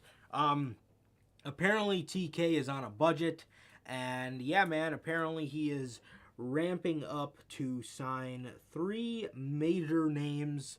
And then there is AEW focused on signing game changers. So, on the latest Wrestling Observer Radio, Dave Meltzer discussed AEW's current budget restraints. The company isn't afraid to spend money now to compete, and if and when their television revenue increases, Tony Khan will have a lot more flexibility, which it will. TNT is very happy with Tony Khan, so it will. Mm-hmm. And I quote, "See, this was their starter deal to see if they can hang. They can fucking hang. So they're going to get even more." And I quote, this is kind of a long one. "I don't know what the whole situation is. I don't know what the whole situation is. What I can tell you is they 100% absolutely have a budget, and I also know that there are at least 2 people who tried to get an offer and were kind of told we're not really giving a huge offer." And I think that's the basic gist of what I heard, is that when this television deal comes in, which could be the start of 2024, which is ways away, and they can get a big increase, then they'll spend to get some guys. Again, I'm sure Jeff Hardy's not coming cheap. I'm sure he's not. Tony Khan said there's more people coming in. Keith Lee and Jay White are not just it. The budget for talent is still going to be pretty high. A guy like Josh Alexander, also a free agent. Yep. I think it just depends, dude. They have a lot of good workers. The guys that would be really important are the guys that can be game changers. I know that he's a good worker, but he's going to be a game changer, which is probably the case. But you never know, and somebody else can be a game changer. But again, it's like if they got plans, or they've got something, but they are also loaded with talent. It's like, okay, let's add another good worker. I know his quotes are kind of hard to read. I always have that problem with Meltzer's quote because he's like talking, and it's like makes no sense when I'm reading it out. Yeah, but they're signing game changers, and also somebody, I forgot to put this in the news as well. They offered Nick Wayne, a 16-year-old, a contract. I'm assuming that means he's gonna go. Oh damn, they don't have a Nightmare Factory anymore. They're gonna help him train. Somebody's gonna help him train. So when he turns 18, we should kind of see him take the route of slowly going through the ranks of AEW, man. So Nick Wayne as well as Josh Alexander are free agent. Well, Nick Wayne signed with AEW, and Josh Alexander is a free agent. So guys like Alexander, I wouldn't get, honestly. Personally, definitely not. So, who is a game changer? Who is a game changer? Johnny Gargano, Jeff Hardy, and Bray Wyatt. Since we're throwing out names like Buddy Murphy, maybe you got room for a swerve, especially with these people kind of moving out of the company. Maybe you got room for a swerve. Maybe you got room for a John Morrison. But what do you know, man? They're on a budget, and they're on a budget, and I mean that's kind of obvious. That's kind of obvious, man. They're on a budget, and why wouldn't they be? You know what I mean? Exactly. Why wouldn't they be? So man. So it is what it is, and they're signing game changers, which is how it always should have been, man. They should have never went out and got people they didn't need to. People like in AQA, and people like and then there's a lot of people that need to go as well. So there's that as well, man. So game changers Game Changers are a short list of people, man. They're a very short list of people, but yeah, I mean, we'll just have to wait and see. We'll just have to wait and see what who they are, and yeah, man. So yeah, they're on a budget, and yeah, that's common knowledge if you ask me. They should Exactly, bro. be on a budget, you know. They It's should have just how always you. been on a budget. Exactly. That's just how you run a company. Exactly, exactly, man. So speaking of TK again. During an appearance on Busted Open Radio, Tony Khan revealed that he's working on something massive, which should be ready in the next, within the next week. Okay, Said, so I got a quote here too. all right. Tony Khan was on Busted Open Radio and dropped something interesting. He says, and I quote, "There will be a lot of news in the week of ahead. I don't know if it'll get done by tonight. Stay tuned in the week ahead. Hopefully, I'm working on something pretty big. It would be massive. I don't know if that's what anybody would expect or think it is. I think but it would be a big deal in pro wrestling, and I'm looking forward to hopefully making it happen. Stay tuned. I will hopefully get it done and have more announcements soon." A lot of people are names that were brought up were Swerve, Jeff Hardy, and Buddy Matthews, but a lot of people are saying that this could mean he's working out a deal with HBO Max. Ooh. Which I love. I can just add that to my YouTube TV bill. Oh, I'm telling you, and another thing, I think that points out that something like that is the way he says it. It would be a big deal in pro wrestling. You know what I mean? So I think it is some type of network or streaming service, or could be game related too. That That's could be true. it. That's No true. matter what it is, I don't think this is a signing. This is just a different No. element of the company that he's announcing that's Yeah. happening. I Which don't. I'm I don't. excited to see. Yeah. I mean, I don't see this being somebody a signing. I don't see this being a signing. I think the signing I think the newest guy that's going to be coming in is already. I think he's already. Locked in, basically. Yeah, I don't think they need to announce that. I think they already teased it. So. Exactly, man. But I think it's gonna be something different, Yeah. and I really hope it's something like HBO Max, bro. Because not only do I want to just have a better way of watching their shit, but I want to go back and watch old shit of Yes. AEW, Yep. old pay-per-views, episodes of Dynamite, all of it. Yeah, absolutely. I really, really, really want to, man. And I think HBO Max is something that is, very popular. Exactly. And It's that's a not a thing a lot. hassle to go get. Exactly, man. And from what I hear, a lot of people like the app. A lot of people like the app way better than they would like the Peacock app. So, yeah, man. But it's a good thing. It's a good thing, man. And I'm so sick of having to just wake up a way to watch their pay-per-views. Yeah, I mean, I gotta airdrop it from my phone to my TV. I gotta fucking, I hate just weird shit. Yeah, I hate it being a hassle to watch an AEW pay per view. I just want to have an HBO Max app, click it, watch the fucking show, and that's it. That's it. And Exactly. that's it, man. Want it to be that simple. Absolutely, man. Absolutely. So, speaking of an AEW tease, not to mention, before we get on to this next thing, congratulations. Speaking of people that should be coming into AEW soon, to Johnny Gargano and Candice LeRae. Johnny tweeted 2 days ago, I think, "We are currently walking around Disney trying to get Candice to go into labor." So, and it worked.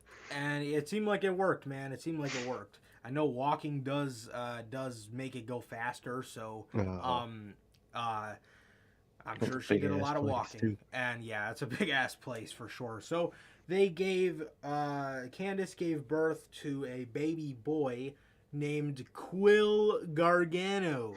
So we got a little Johnny, a little baby wrestling.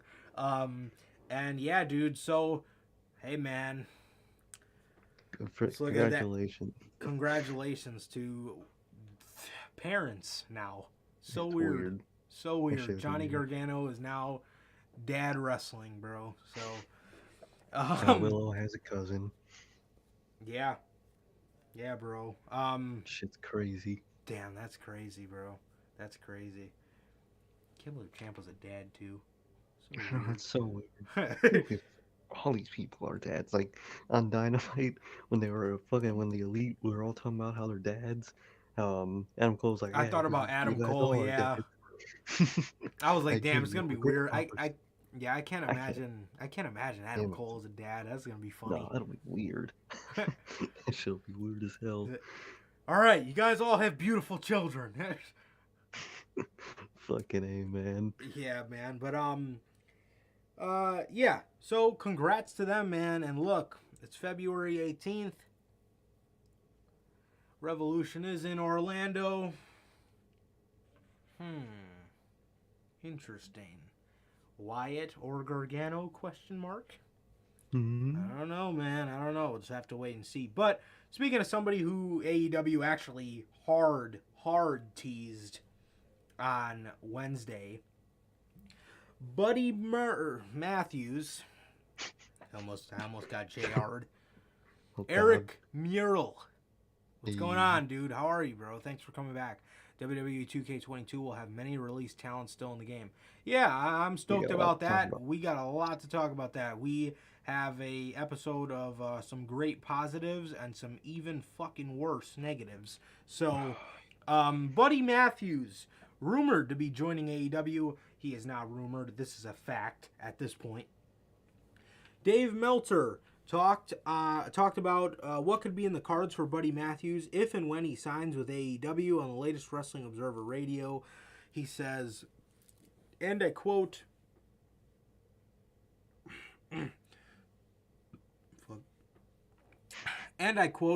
on the show tonight, they had Malachi Black and Brody King hint about a third guy, and I did hear some talk about this. Buddy Matthews would be the third guy. I don't know that. It's certainly something that has been talked about. So I would say that to be the case. And we're gonna end it there because he just kind of talks about how he's a good worker and stuff. But we all know that. I was gonna put the image up for you guys, but it's really hard to see. Yeah. But on Black's promo on Wednesday, I genuinely couldn't even see it. I'm looking at the image right now. I still can't see it until I turn the brightness on my phone all the way up.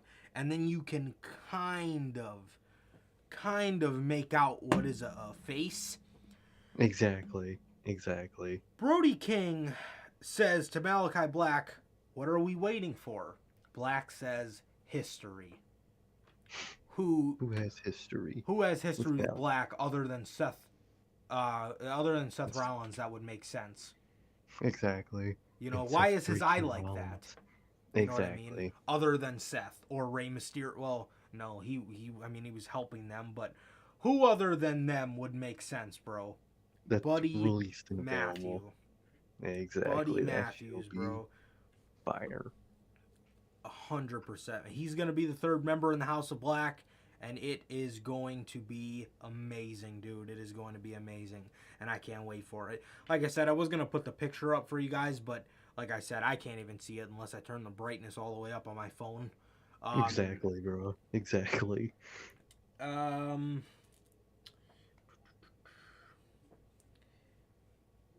AEW planning Battle of the Belts 2. I didn't see that. Let me pull this up. What the hell? I thought I saved it.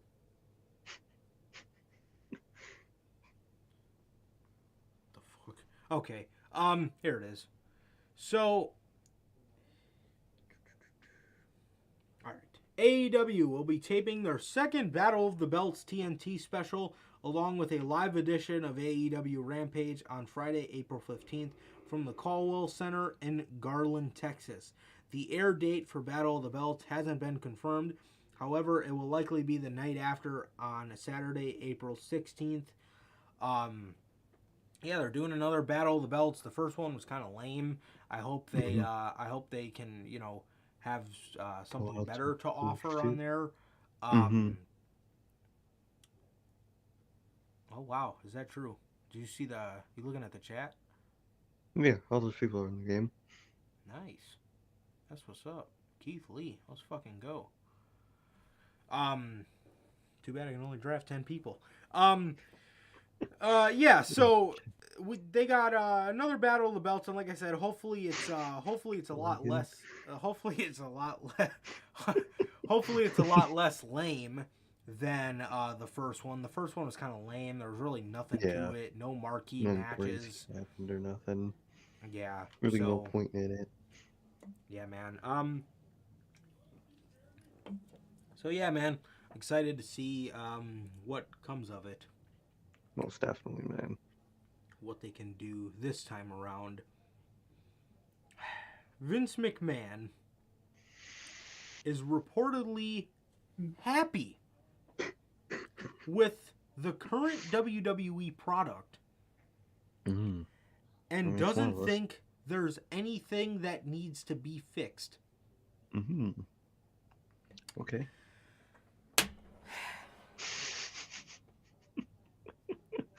What else is there to say? What else? Yeah, honestly, what the fuck do I say right now? There's nothing that needs to be fixed. Are you guys hearing this in the chat, bro? Holy shit. There's nothing that needs to be fixed. Come on, bro. Dude, come on. You're running a Monday Night Raw that runs the length of a normal pay-per-view. Nothing needs to be fixed. May I remind you that Damian Priest has a Damian side? There's nothing that needs to be fixed. Everything is centered around Roman Reigns, but nothing needs to be fixed. What? Don't make sense to me, dog.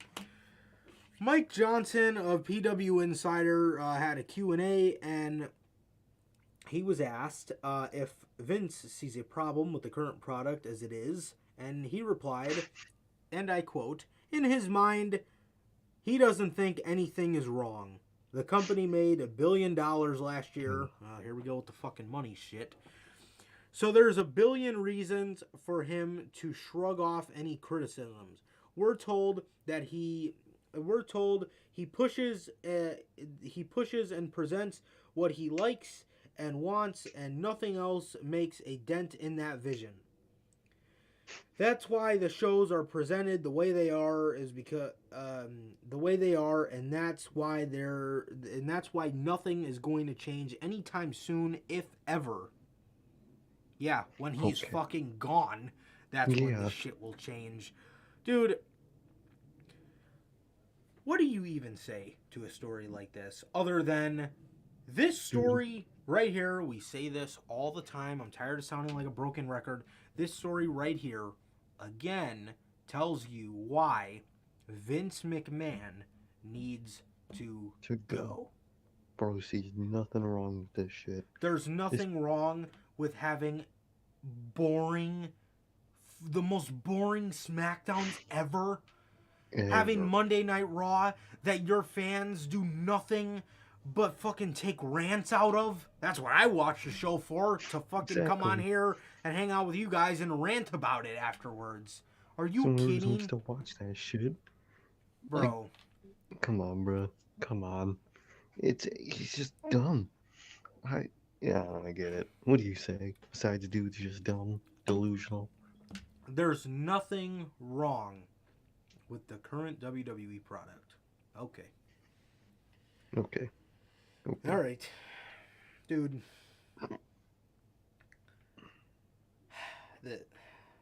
Bro. Speaking of something wrong with the product. What's that? One of the next stories. Oh. Uh, oh, man. So Vince McMahon thinks that there's nothing wrong with the product. Okay. Okay. All right. With that, WWE, speaking of something that's wrong with the product, WWE rebrands 205 Live to... I'm going to stop for a minute. If you guys haven't heard, maybe take a guess. Yes, could it be? To NXT Level Up. WWE have rebranded 205 Live to NXT Level Up, dude. 205 Live has been dead for so long, and now the death is officially here. Yeah. Rebranded to Level Up. NXT Level Up. The logo looks so much. It looks worse. The logo looks like the WWE Power Rankings logo with the little arrows going up. Oh like my up god. and down, and they're colorful. Oh, bro. And a thing I don't get, they're bringing back Saturday Night Main Event or whatever the fuck, or Saturday Night. Yeah, I seen that. Yeah, Saturday Night's Main Event. Yeah, why don't they just rebrand 205 to that? So you're gonna have NXT Level Up Main Event and then Saturday Night Main Event. What? That shit just makes no sense to me, man. Dude. Yet there's nothing wrong with the product. Did you see the way they debuted Tommaso Ciampa on the main roster? There's nothing wrong with the product. There's nothing wrong with the way you book. There's nothing wrong with a 3-hour wrestling show having 20 minutes of wrestling on it. There's nothing wrong with an AJ Styles and Damian Priest match going 4 fucking minutes. There's nothing wrong with that. Dude. There's nothing wrong with you possibly signing one of the hottest free agents just so you can have him as a trophy to say, we got your EVP. You don't want to push the man. There's nothing wrong with Roman's booking. There's nothing wrong with Roman's feuds. There's nothing wrong with this man winning every single match the same way. There's nothing wrong with the amount of DQ and fuck finishes you do in a week. There's nothing wrong with you doing a fuck finish at a pay-per-view. Exactly. May I go on? I think I will stop there because I think you guys get the point. There's one more, just for this story. There's nothing wrong with you having 205 Live go on in front of dead crowds without letting Triple H have it just because you wanted the cruiserweights. There's nothing wrong with you burying his whole cruiserweight division. Come on, bro. Fucking ridiculous. Meanwhile, there's nothing wrong. There's nothing wrong with the company. Major twists headed upon the Elimination Chamber. We don't know what this is. Dave Meltzer just said that there are things happening backstage that could twist the Elimination Chamber plans. Nothing makes sense, though. Brock Lesnar's talked so much about title versus title. So it would be foolish for him to cost Roman the championship because he wants title versus title. So that makes no sense. That makes no sense whatsoever. And I don't know what these major twists are. There's really nothing. So I just kind of felt the need to kind of just skim past this story. Because he didn't really indicate what it was. He just said there's a major twist coming at Extreme Rules. Have a major twist be fucking Matt Riddle winning the WWE title or AJ Styles, and have AJ Styles face Edge. I don't know, something, dude. Something. Edge is great, man, when you put him in the right position, man. But what have they done with Edge? Not put him in the right position. Exactly. At all. Exactly, bro. You know, the shit with Seth was great because it fit. You know what I mean? Put him in something with AJ Styles. I think people will thoroughly enjoy it. Yeah, so there's that story, and then there is this. Slice Wrestling. Actually, no. I'll go over that first. Earlier this week, we talked a little bit about this on Unscripted. Stone Cold Steve Austin could be making a return to this year's WrestleMania. According to Fightful Select, at the very least, Austin is expected for a physical role. However, he could potentially be having a match on the show. While an opponent hasn't yet been confirmed, the likely option is Kevin Owens. As not only do they both use the stutter, oh man, compelling storytelling there. Finisher. It's the only fucking thing they can ever think of for feuds. Spear versus spear. Oh. Owens also mocked Texas, the home state of Stone Cold, during a promo on Monday's Raw, claiming that the one good thing about not being on WrestleMania card is that he doesn't have to wrestle in Texas. Austin hasn't wrestled for 19 years. Literally. Basically, damn near how long I have been alive. Stone Cold hasn't wrestled since 2003. God. I said this on Monday, and this is honestly the best way I can put this story. Do not make it this poor man's problem that you released everybody on the damn roster, and now you have nobody for Kevin Owens at WrestleMania. That's not his fucking problem. That's not his problem. With that, Slice Wrestling. Now take this with a grain of salt. I know we've heard some things. I know we've heard some bogus things from Slice before. Take this with a grain of salt. These are just rumors at this point. WWE is discussing. So we told you when we were talking about that Cody stuff that WWE has a Austin level surprise for WrestleMania, and WWE is apparently discussing HBK versus the phenomenal AJ Styles to take place at WrestleMania 38 in Dallas. With that, No, go ahead. Oh, the last one, and I could totally see this happening. WWE discussing The Rock versus Roman Reigns face-off segment to close out WrestleMania 38 to a year-long build to WrestleMania 39. Oh, God. You'd have to be an idiot to say you didn't see that one coming. Exactly, bro. Exactly.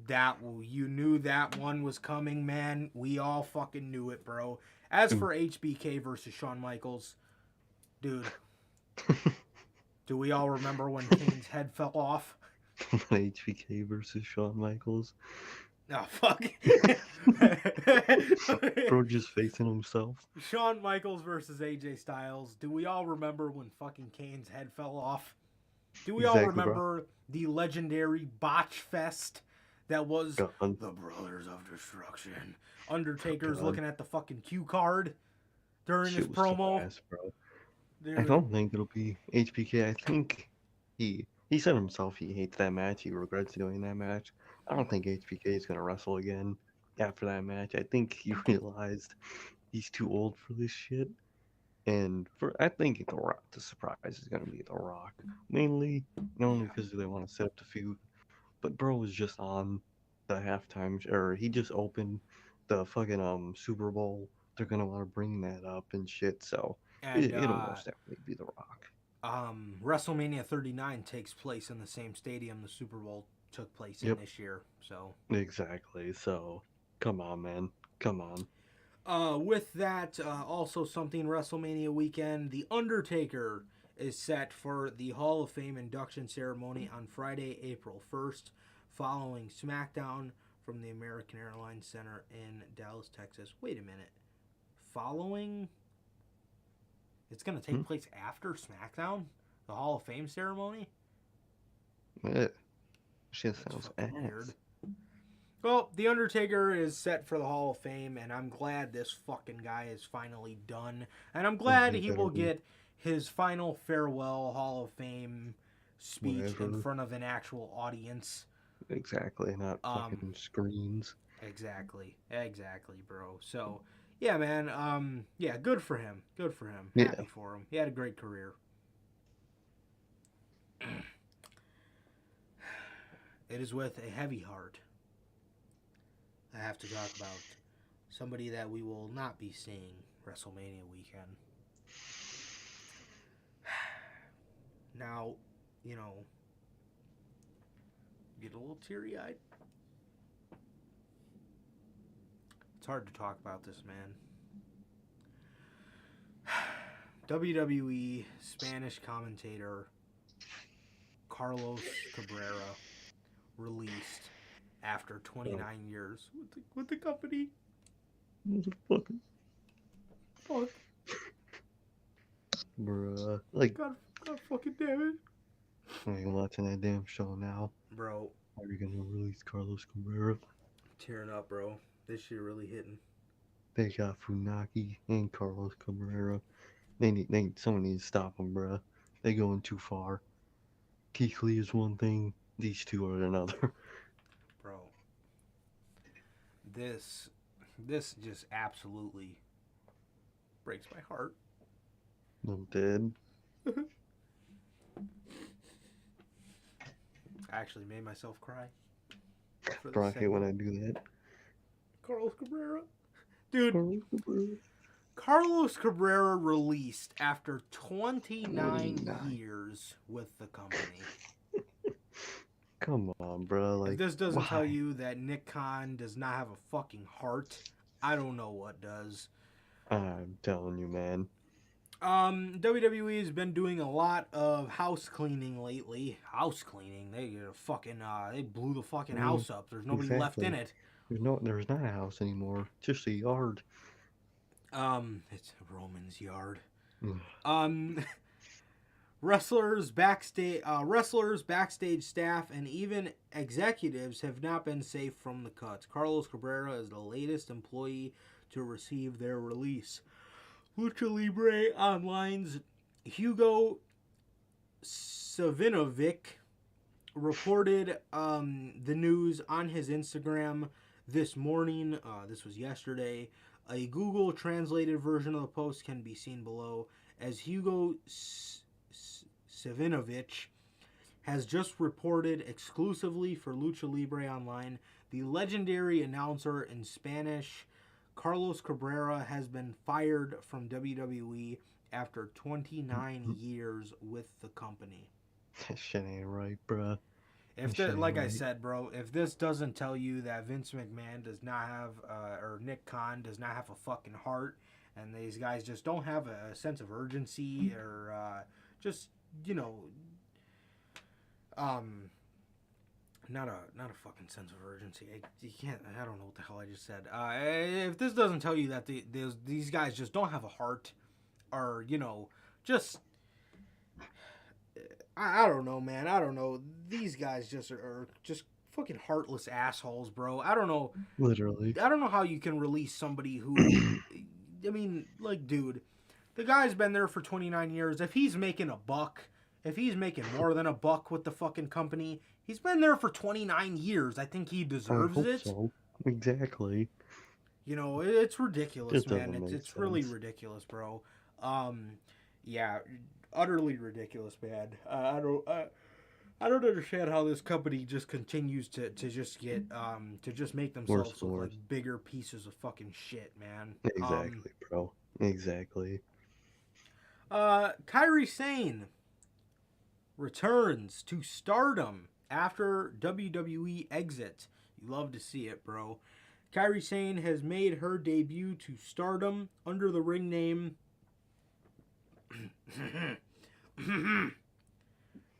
Kairi. Damn. She pulled a reverse. Just Kairi. Shorten her own name.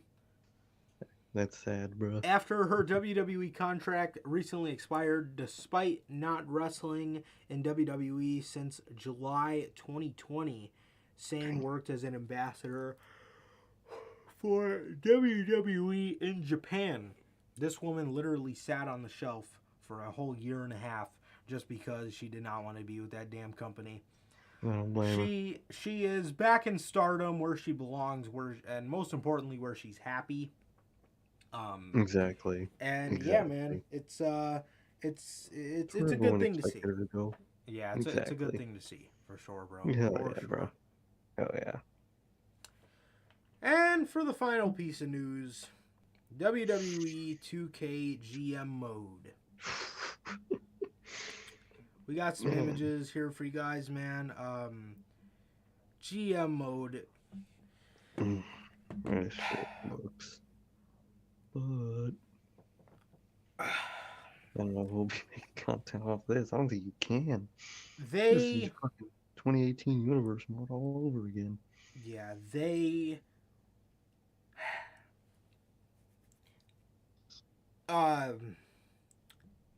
easily are going they're going to be forced to have to update this, because this shit they have to. You have to have the game come out on the 8th, and you gotta update it. You can't delay the game anymore. And from this news, there's no ifs, ands, or buts. You have to update this game, bro. You have to. Because holy shit. Bro, we're gonna show you guys these images. So during the ringside report, this is the good stuff. We got this image, and this is their draft rules that they posted. Each GM will start with a budget of $2.75 million. GMs will take turns drafting one after the other, starting with player 1. There will be 8 rounds of drafting. After the 8th round, drafting becomes optional. GMs can opt out or draft until they are out of cash.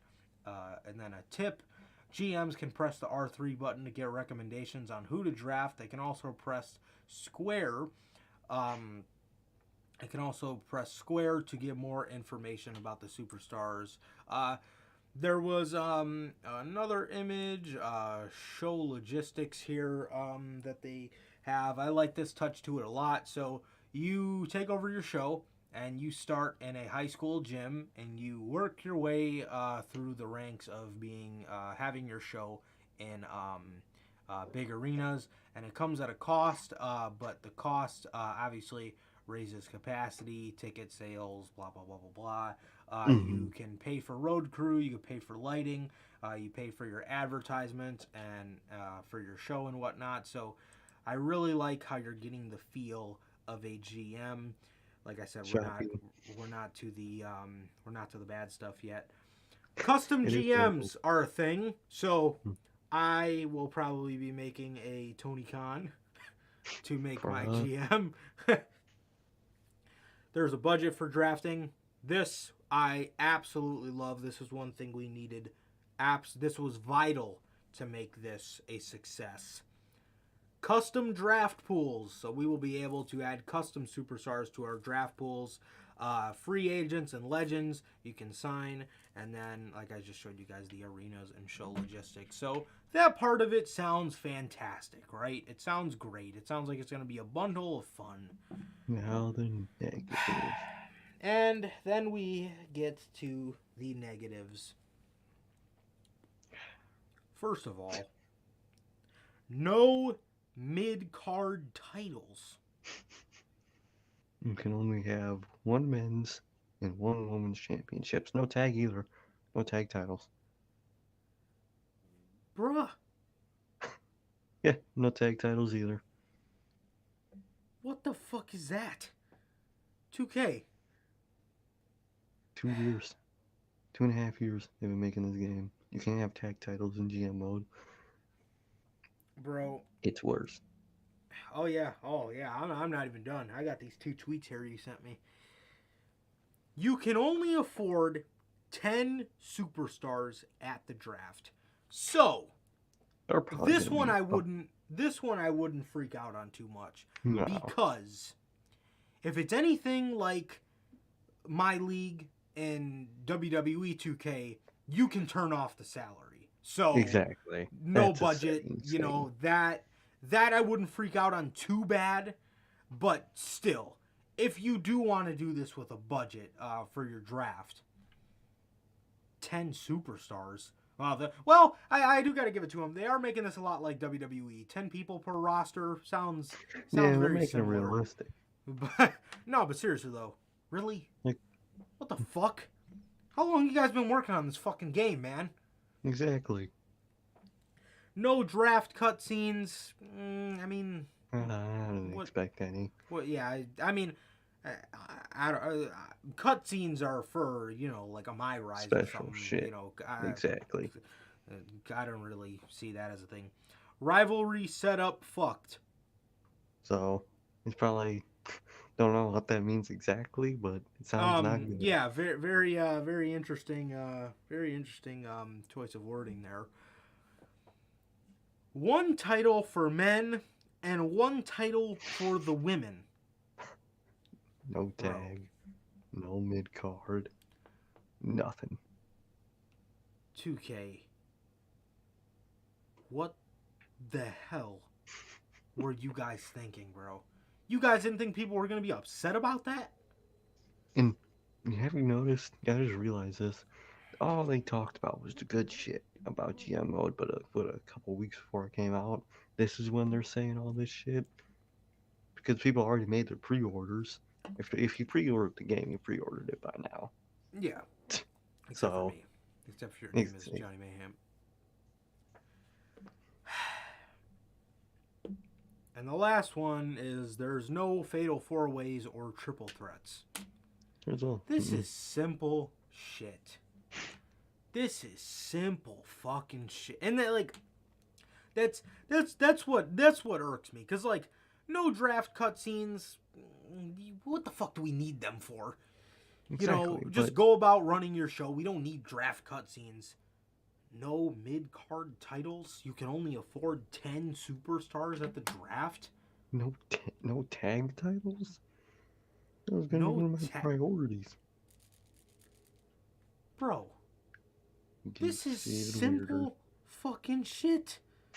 This is simple shit, man. And then I go to this other tweet that you sent me. No custom brands. And you know they're only gonna have SmackDown and Raw. No, there's NXT UK and NXT, so there's 4. Okay, that's not bad then, but still. Yeah, I wanted to fucking create Dynamite. Me and Logan were talking about that last night. We were talking about how we can't wait to create we would create Dynamite and Rampage. Well, you know, there's NXT UK and NXT and Raw and SmackDown, so there's that. Lame dead brands. I would have liked to create Dynamite, but it is what it is, I guess. That one, at least there's enough brands to where you can play with 3+ people. Yeah. Dead brands, but at least they're there. Only 1-on-1 in tag team matches. So you can have tag team matches, but you can't have tag team titles? What the fuck, God. 2K? What the actual fuck? Come on, man. Yeah, we read this one. Your brand can only have 1 men's and 1 women's world championship. No intercontinental, no US, no tag. 3 matches per weekly show. 4 pay-per-views. 5 for WrestleMania. 4 for pay-per-views and 5 for WrestleMania. Bro, like I wouldn't be upset if this was, you know, shit that, you know, people might be nitpicking on. This is simple shit.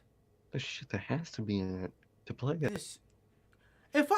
Listen, if I put Punk, Darby, fucking Jay White, Adam Cole, Wyatt, Danielson, all these guys, how do you expect me to run my show with one fucking title?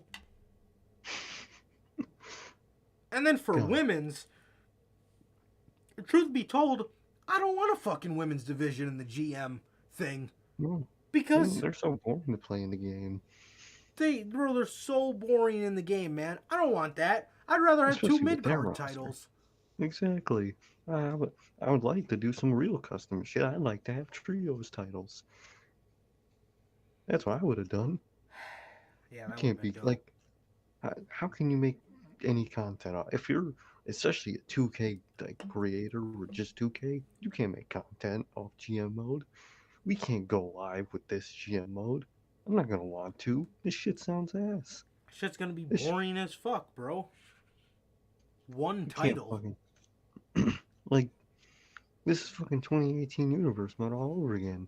What do people think that nobody wanted to do that? Why? That's why I quit doing universe mode. You couldn't be creative. And No, you that couldn't. universe mode, you could do more shit than this GM mode.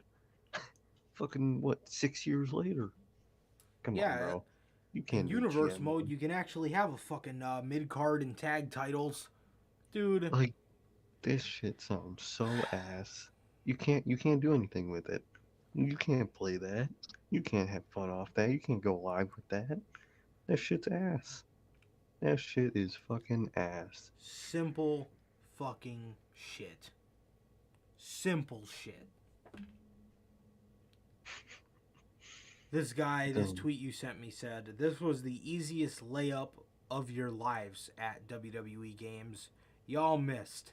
How? Exactly. Literally in Simple, 2006, bro. they were able to do way more. Just basically you copy and paste.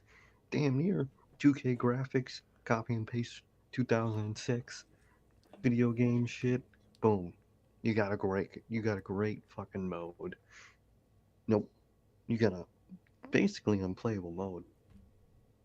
This I is ain't gonna be damn near playing that unplayable. shit. Like I said, like I fucking said, they are going to absolutely have to be forced to update this. How the fuck is that playable? How is that playable? I can't have a fatal four-way. I can't even do a fucking Shield triple threat if I download a created John Moxley. I can't I can't do shit. I can't do shit, man. I can't do fucking shit. And oh my god, man. I want to be able to have big rosters, bro. I don't want 10 people on the fucking show. What the fuck is that? Exactly. The fuck? No custom GM too. Who are you gonna play as? Oh man. That shit sounds so ass. Unless they update that shit fast. They need to. They got their backs against the wall, 100%. But is like for them, GM mode is their money. Game mode just off name value. They're not gonna care if people actually play the GM mode. It's just that old fancy GM mode. They'll buy the game. I really don't see them updating it that much. I can see them adding a mid-card title, different types of matches. That is all I will see them adding. So, that shit sounds ass, bruh. That's why I don't give myself hype for these damn games. What the fuck up out of here. Fuck, man. What the actual fuck? Can't do nothing with that. The fuck? 3 matches per weekly show, 4 for pay-per-views. Dude, if I have a big roster, I got 3 fucking matches on my show? Come on, dude. Come on. Get the fuck out of here. You're gonna come out here and fucking show us everything you wanted us to see. And now, the truth comes out. Why in the Ringside Report did you not fucking mention a word about none of this shit? Come on, man. Come on. You're gonna get everybody hyped. You're gonna get everybody hyped, and then fucking give us this unplayable garbage. What is this, man? What is this? How much more time do you fucking need? Who thought that was a good idea? Oh yeah, I think all the people that waited 3 years for a fucking good wrestling game, I don't think they're gonna want a mid-card title. You think they'll want a tag title? I don't know. Nah, Probably not. They'll see GM mode and buy it anyway. Come on, That's their dude. thoughts. That's their Come actual on. thoughts, bro. Fucking ridiculous, bro. Fucking ridiculous. That shit really is. You playing that fucking shit? How did these people find all this out? I'm gonna look. Because thing is, with 2K games for me, the only thing I ever do is create on those fucking games. That's the only thing that's fun half the time. I never really cared for the showcase mode. And, Rey Mysterio's cool, but I don't know how much I'll be playing that. If GM mode is like it is, where you have to do nothing in terms of moves and shit, I won't be playing that. Universe mode, I barely peek at anymore. GM mode is ass, like we just read. What's the point of this game?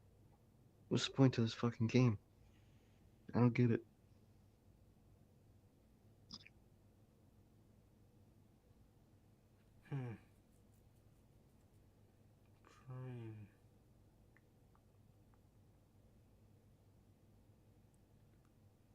I gotta find out where everybody.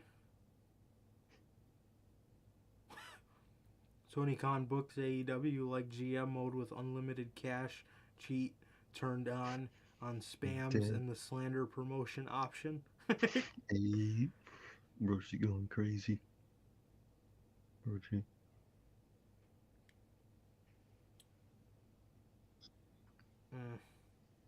I don't know, man. I don't know. I'm gonna have to look more into where the hell people found that out, because that's utter fucking bullshit, man. That's utter bullshit. You're supposed to tell us the negatives first. You're supposed to get the negatives out of the fucking way first. You don't do the negatives right before the game comes out. And then you're gonna get a ton of backlash, dude. You're gonna get a ton of fucking backlash, bro. And they are now, so thanks for another fucking shit game. Exactly. For another fucking shit unplayable game. Oh, here's a selection of the only GMs you could select from. So your GM selection for GM mode is Adam Pearce, Sonya Deville, Shane McMahon, how ironic, and Stephanie McMahon. And a custom GM. You can add customs. Okay, oh thank God. I was gonna say. Yeah, you can add a custom GM as well. Golly, bro. What the actual fuck? What the actual fuck, 2K? I mean, yeah, we'll just have to wait and see, because I really want to know what the hell is going to happen in their next ringside report now that all this is coming out. I want to hear what they got to say for themselves. But, ridiculous, bro. Fucking ridiculous, really is, bro. dog. I don't know how you fuck up a game so much. You had 2 years. Bro. All you had to do was copy what they did in 2006, modernize it a little bit, and you got yourself a fucking kick-ass game mode. But what we're hearing is not fucking good, man. Not good. That shit's releasing with a fucking demo. The fuck? Unbelievable, bro. Unbelievable. And yeah, man, I guess that's gonna be it for the news this week. That's all I got. Yep. Let's get to these fucking predictions. Oh shit, I was about to do the outro. Holy fuck. Forgot about those Still damn gotta fucking predictions. predict this garbage ass show. What even is the fucking card for that? How many matches are on this fucking thing? Hold on. Dude, I deadass was about to go into the outro. Alright. Oh wow, I didn't know this was a thing. The Usos versus Eric and Ivar. Oh, I heard about that match, yeah. The Viking Raiders. Obviously, I'm going to predict the Usos here. Yeah, bro, most definitely the Usos. Who else will it be? Drew McIntyre versus Madcap Moss in a Falls Count Anywhere match. So difficult. Man, wow. Really, really difficult here. I'm going to have to... It's a hard one, but I'm going to have to go ahead and say Drew McIntyre, man. Same, really man. Same. I mean, I think Madcap Moss could pull it off, but yeah. I think I'm going to go with McIntyre. Rey Mysterio. Oh, why is this a thing? Rey Mysterio versus The Miz. Oh. Ooh. Rey Mysterio, just because his fucking game's about to come out and he's the cover athlete. Yep, literally. That's the only reason. Obviously, going with Rey Mysterio too, bro. Fuck The Miz. Ronda Rousey and Naomi versus Charlotte Flair and Sonya Deville. I'm gonna say the heels win here. I'm gonna say Charlotte and Sonya just because I see Ronda taking the belt at Mania. So And then at Mania, Naomi's probably gonna beat Sonya, so definitely gonna go with the heels too. yeah, so yeah, I'm gonna predict Flair and Deville for that one. Becky Lynch versus Lita. Becky Lynch, man. Becky Lynch. Apparently they had Lita coming out there saying she's got one run left in her, and they don't even have any long-term plans for her. So apparently not. Just one match, apparently. Becky Lynch versus Lita, and yeah, I'm gonna have to go ahead and predict Becky Lynch. Same, bro. Same. I mean, what do you think? It's gonna be Becky. Yeah, absolutely. Big time, Bex. Big time. Saudi Arabia. It's just gone big time. Oh God. Glad I ain't gotta hear that. Fuck. Atrocious. Fucking atrocious. Liv Morgan versus Rhea Ripley versus Bianca Belair versus Doudrop versus Nikki ASH versus Alexa Bliss in an Elimination Chamber match. You know they're going to be in those Elimination Chambers with full body suits? Yep. Holy fucking hell. He's going to be sitting in that chamber baking, bro. He'll be sitting in that bod baking. I swear. Hell no, bro. Just because of what the rumor is, I'm gonna go ahead and say Bianca. Okay. Yeah, just because she's been rumored for a minute to face Becky, so that's my prediction. Bianca Belair. Same, bro. None of these other people are fucking literal losers. Rhea Ripley's a loser. Nikki Ass is a loser. Doudrop is Doudrop. Liv Morgan's been buried since she's got called up. And Alexa Bliss is there. Fucking Christ. Alexa Bliss is the only one I could see having an iota of a fucking chance.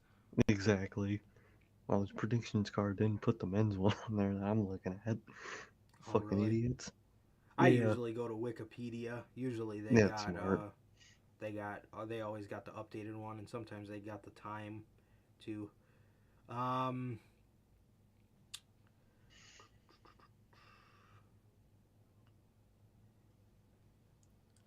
right. I think that leaves us with the last two.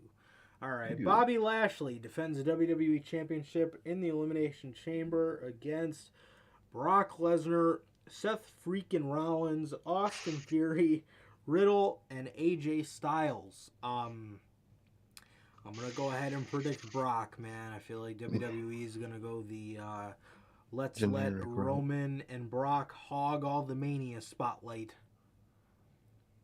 Yeah, bro. I wish I would be predicting Riddle, or Seth, or Styles, or Bobby Lashley, literally anybody but Brock Lesnar, but it's going to be Brock, bro. They're going to want to do title and title. That shit will be ass. Yeah. Roman Reigns and what might be the main event, but I'm not sure. It could be the Open, as far as we know. Could be the Open. Roman Reigns versus Goldberg. I hate how they fucking do all these whack ass fucking matches at Saudi Arabia, man. I genuinely hate it. Bully Ray's idea is ass. Oh my god. That idea fucking sucks. Dude needs to stop his podcast.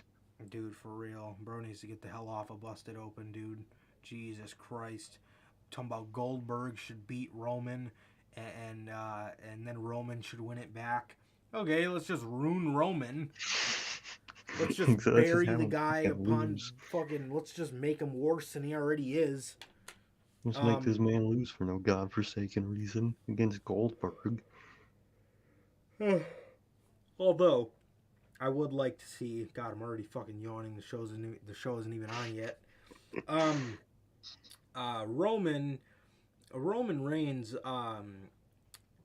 Although it would just be so hilarious to see people trying to defend Roman, saying he's not buried. He's wrong. He's gonna win it back. It's gonna make him more angry than ever. Yeah. That's what they say with fucking Corbin. What they say with fucking everybody. Anytime a fucking heel loses, it's just gonna make them more angry. Bro, what? My bro, I can't wait to prediction. hear that with Damian Priest. Oh God, he's gonna show his Damien side.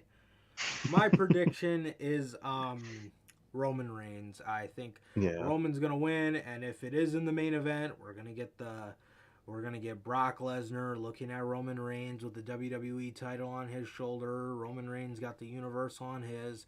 Brock's gonna point at the Mania sign while Cole's fucking screaming out of his mind, "Title for title!"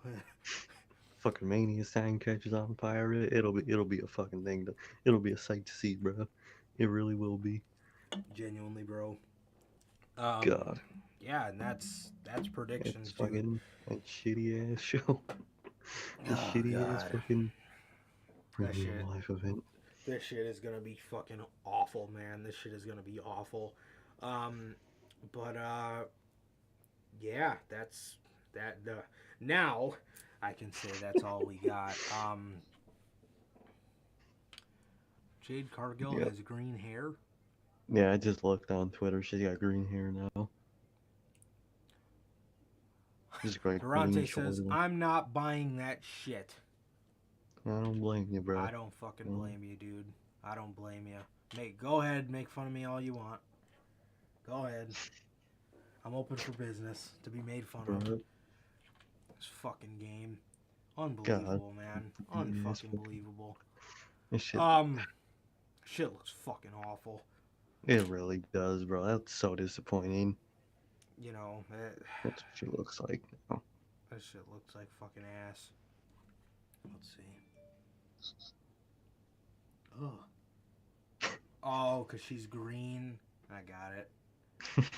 Oh, makes sense. She's embracing the green. Yeah, because she's been poking fun at that recently. Yeah. I'm green like money. Yeah. You suck. That's why they say you're green, because you do not know how to fully wrestle yet. That's what being green means. She's about on the same fucking playing field as Braun Strowman. And God. Nobody wanted to pick up Braun Strowman so hard he had to go start his own wrestling promotion. Bro's gonna be on Pluto TV.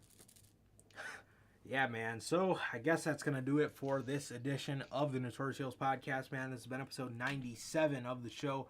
Thank you guys for sticking with us this week. We had a huge week of news, like I said, with this Cody Rhodes situation.